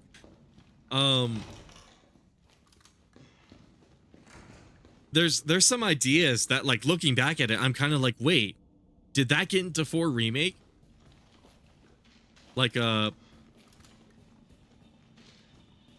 did I forget already? Fuck, my mind's kind of scrambled right now. But we're gonna finish this game. It was $60, which is why I'm salty about Separate Ways having more content than this. I know, right? And a DLC with more content for a full price game. $60 is a highway robbery for this. It really is. Like, part of it was because they had, what was it called, Resistance along with it. So the idea was you would play this game and then you would play the cool, fresh multiplayer mode for it. for years they were probably hoping to run that game, and I mean the servers are apparently still up. There's still people playing Resistance, but I haven't heard too positive about that either. I might want to do a stream where I just play Resistance, see if I can do that actually. That would be kind of cool. I should probably install that game and see if I can actually find anybody to play with. I like playing multiplayer games because I usually like to dick around in mic chat. The other people don't like playing with me because I never take those games seriously, but I like to mic spam. Now that I think about it, that might be a hard stream to watch if I do that though. But maybe I should play Resistance because I after all these years I've never sat down and I played Resistance. I never played RE-verse, which it's funny that the multiplayer RE games are usually the ones that seem to go sour because RE-verse was so incomplete that they couldn't even launch it alongside Village like they were hoping to. They had to give it like another year of development, and then even after that I think people weren't too happy with it, which is very sad.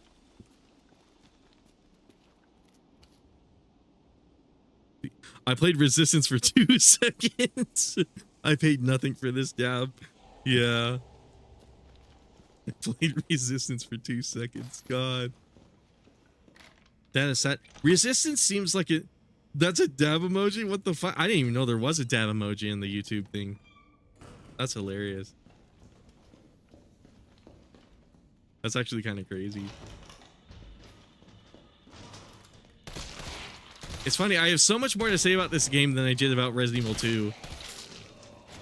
I feel kind of bad for Miguel because he was kind of looking forward to me doing like a Resident Evil 2 stream for its 5th anniversary, and then a lot of it was just me dicking around with mods and being like super disorganized.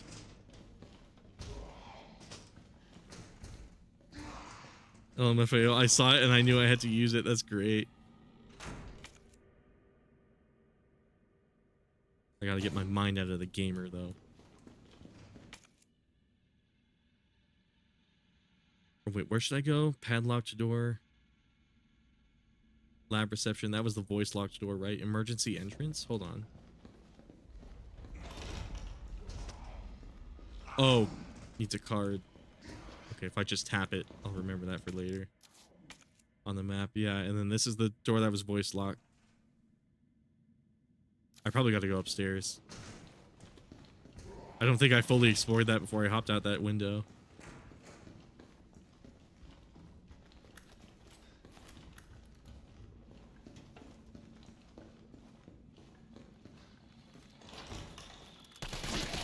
This game's a lot easier to run than I remember it being. Which is funny too. I remember this game performing worse than Resident Evil 2 Remake, which was also weird. Well, maybe not weird, because I mentioned earlier they were using this engine, but they weren't really using it properly. Like a lot of the map design was a little too big and ambitious for it to handle. But staff room, simple lock, locked door. A key that's seen a lot of use. I could probably open this actually. Probably what it's for. Yeah. Anyways, I paid nothing for this because I stole it from Rain and Steam Library. Yeah.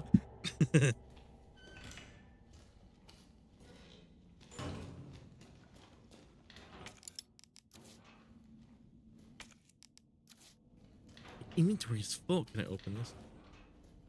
What else is in here? ID card.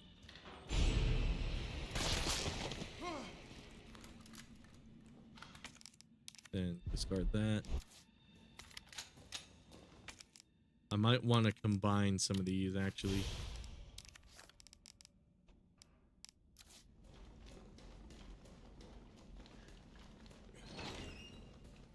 They give me all these green herbs because they know I'm going to struggle with the hunters in a second.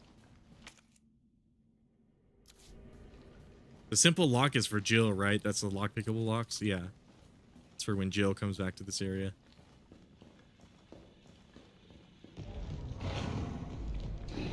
There we go. I knew exactly when the hunters came in.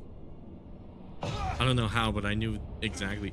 I remember when the hunters got introduced, I had to spam like flashbangs and grenades just to kill them. But if I really get my A game going for these punch parries, I should be good. I shouldn't need them really.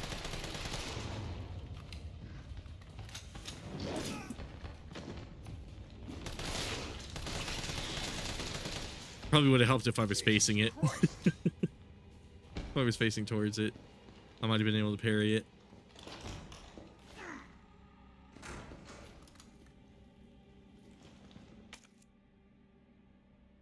Records room, staff room, simple lot, yeah. And then we cross here, now I remember. Cross this way.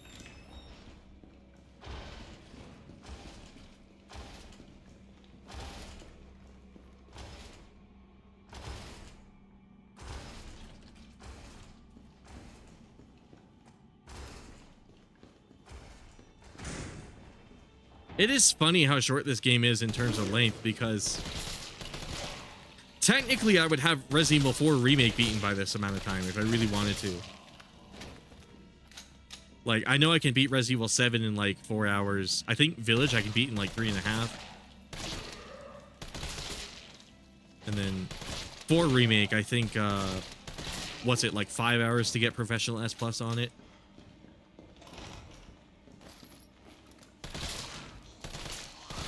Something like that, or 4.5, that's what it was. So like, in theory, if you're playing this normally like I'm doing this right now, it's not like it's a hyper short experience, because obviously you can beat the other games faster, but I would hate to see somebody speedrun this game like I do for Resident Evil 4. Like, I would hate to see somebody skip all of the optional like exploration content. This MF one-shotted me when I did a Nightmare permadeath run for this game. Wow, permadeath? Fuck. Permadeath? Fuck. What do I have on me? Oh, ID card, so I can go in here.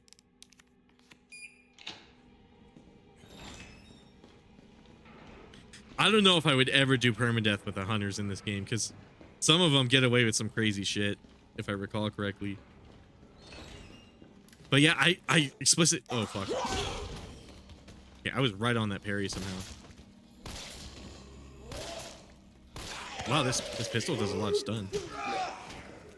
Is this a G19? G18. Rainian, it's called a Glock.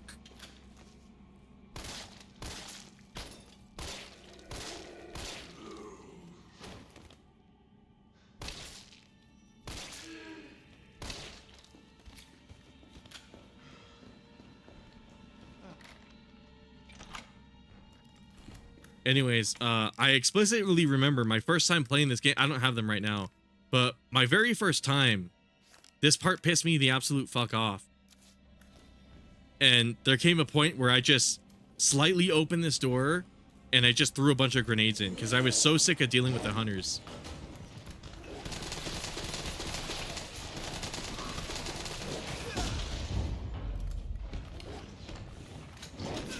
Oh fuck, I could have timed that a little better. Thankfully I got these.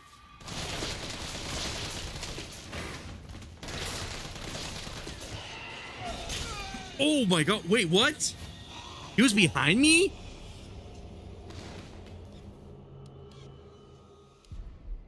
Damn, Element. I don't want assisted mode. He was behind me? That must have been some animation weirdness right there. That one-shot move must be like designed for like a stealth kill.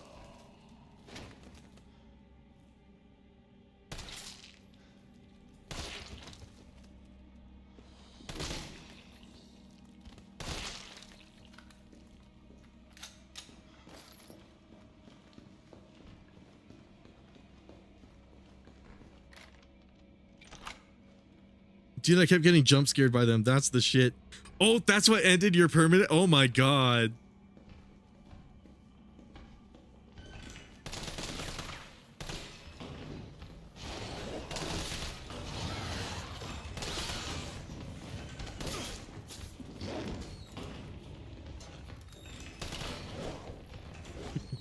We're waging a war at the door.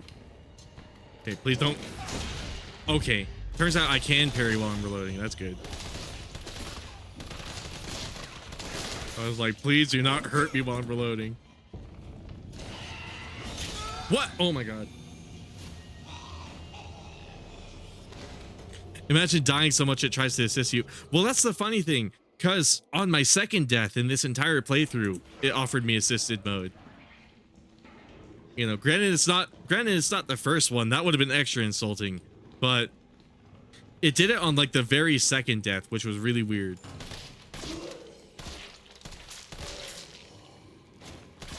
Which I think is another reason people didn't like this game. It seems to like assume that the people playing it are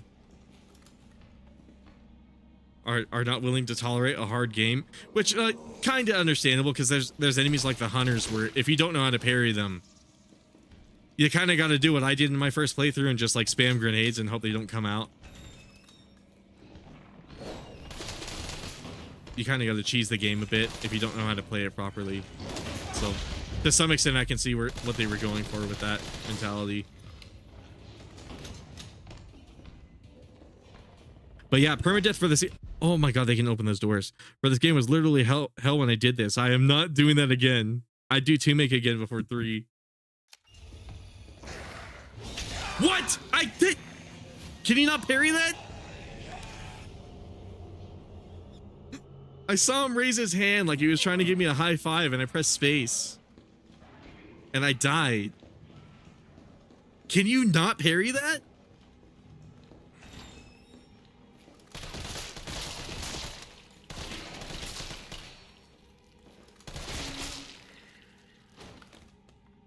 Can the guy dap you up and you can't dap him back? Like, what the fuck?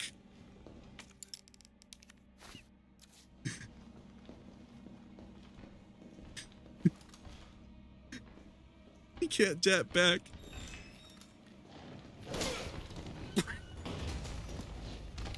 Okay, they're gonna open this door.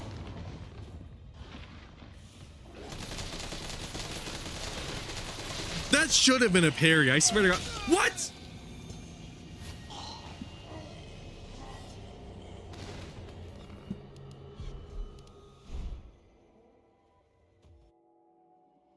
You can parry and dodge it, but it's a stupid AF thing to do. Okay, the timing on it must be like pretty tight on it then. Because that is crazy. I saw it coming from like a mile away. And I was so ready to do it.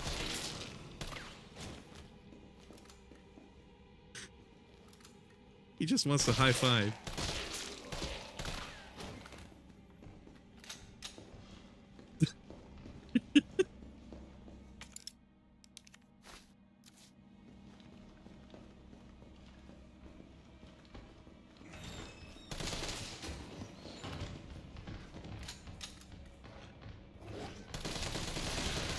This is the run killer, I bet, man.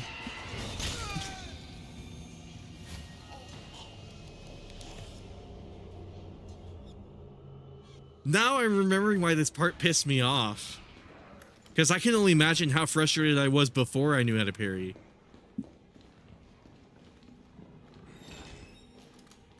Okay, I gotta be very, very specific with the timing. I either gotta do it earlier or later than that, but it's weird.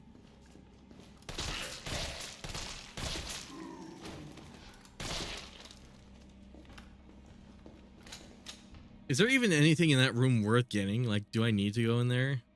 I feel like they gotta have some essential item in there of some kind.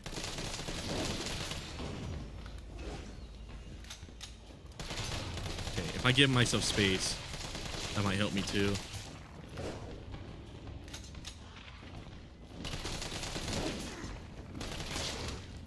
Oh, I saw him do the shoulder tackle, but not. Okay, die. Okay. Now all I got is a handgun.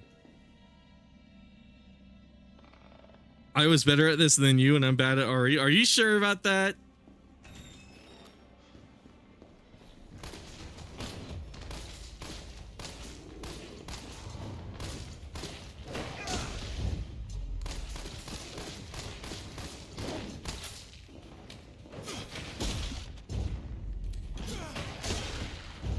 Okay, they can punch you while you're going slow motion, I guess. Okay, I better heal.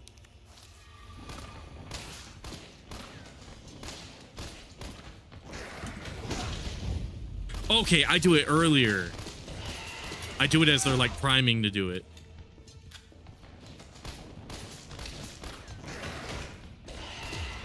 What?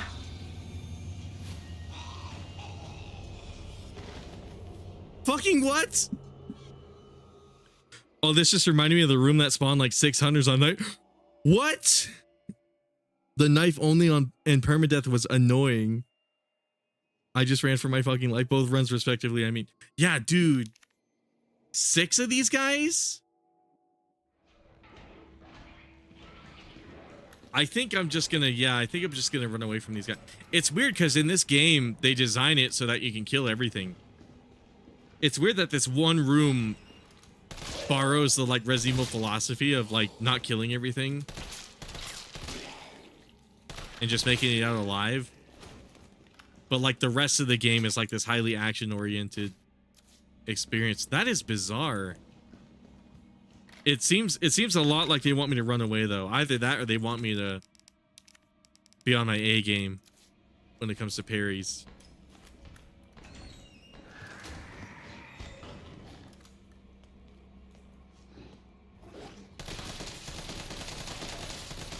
Oh, that guy's still alive.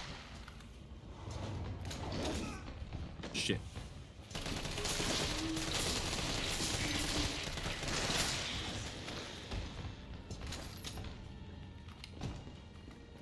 I could still probably kill this second one. I just gotta be on top of it. Fuck. I gotta make sure I heal too. The nice thing about the insta kill move is if you run to like the right, they basically can't get you with it. Okay, I ran left that time. Oh wait, did I pick assisted by accident? I hope not.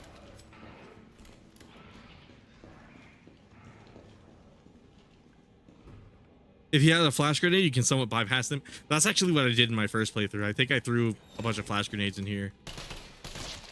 And that was what eventually worked. Is there even anything important in that room? It looked like it didn't really have much. I still kind of want to kill him though. I want to get the hang of taking out the hunters. Better make sure this guy's dead.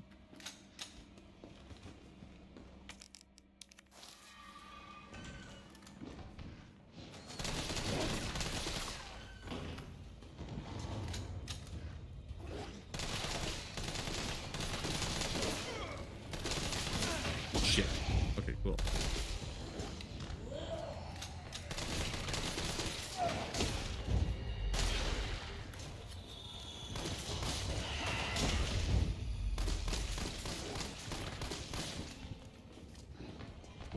What? I didn't mean to switch weapons. I want to reload.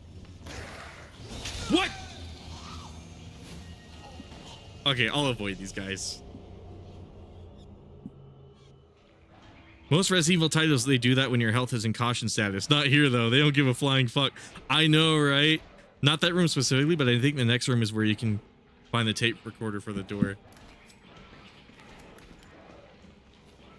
Yeah, is there even anything in this room, like, that's worth it? Or am I just walking in here to kill hunters?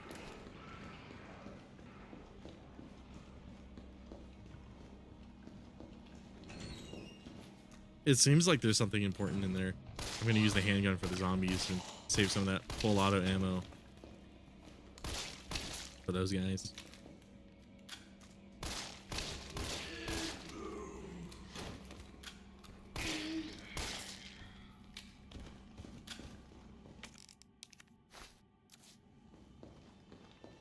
Or was it the key card? I don't fully remember. I already had the key card. Or maybe I should use the pistol in here too. Because it's not really this guy insta-killing me, it's the other guy who is.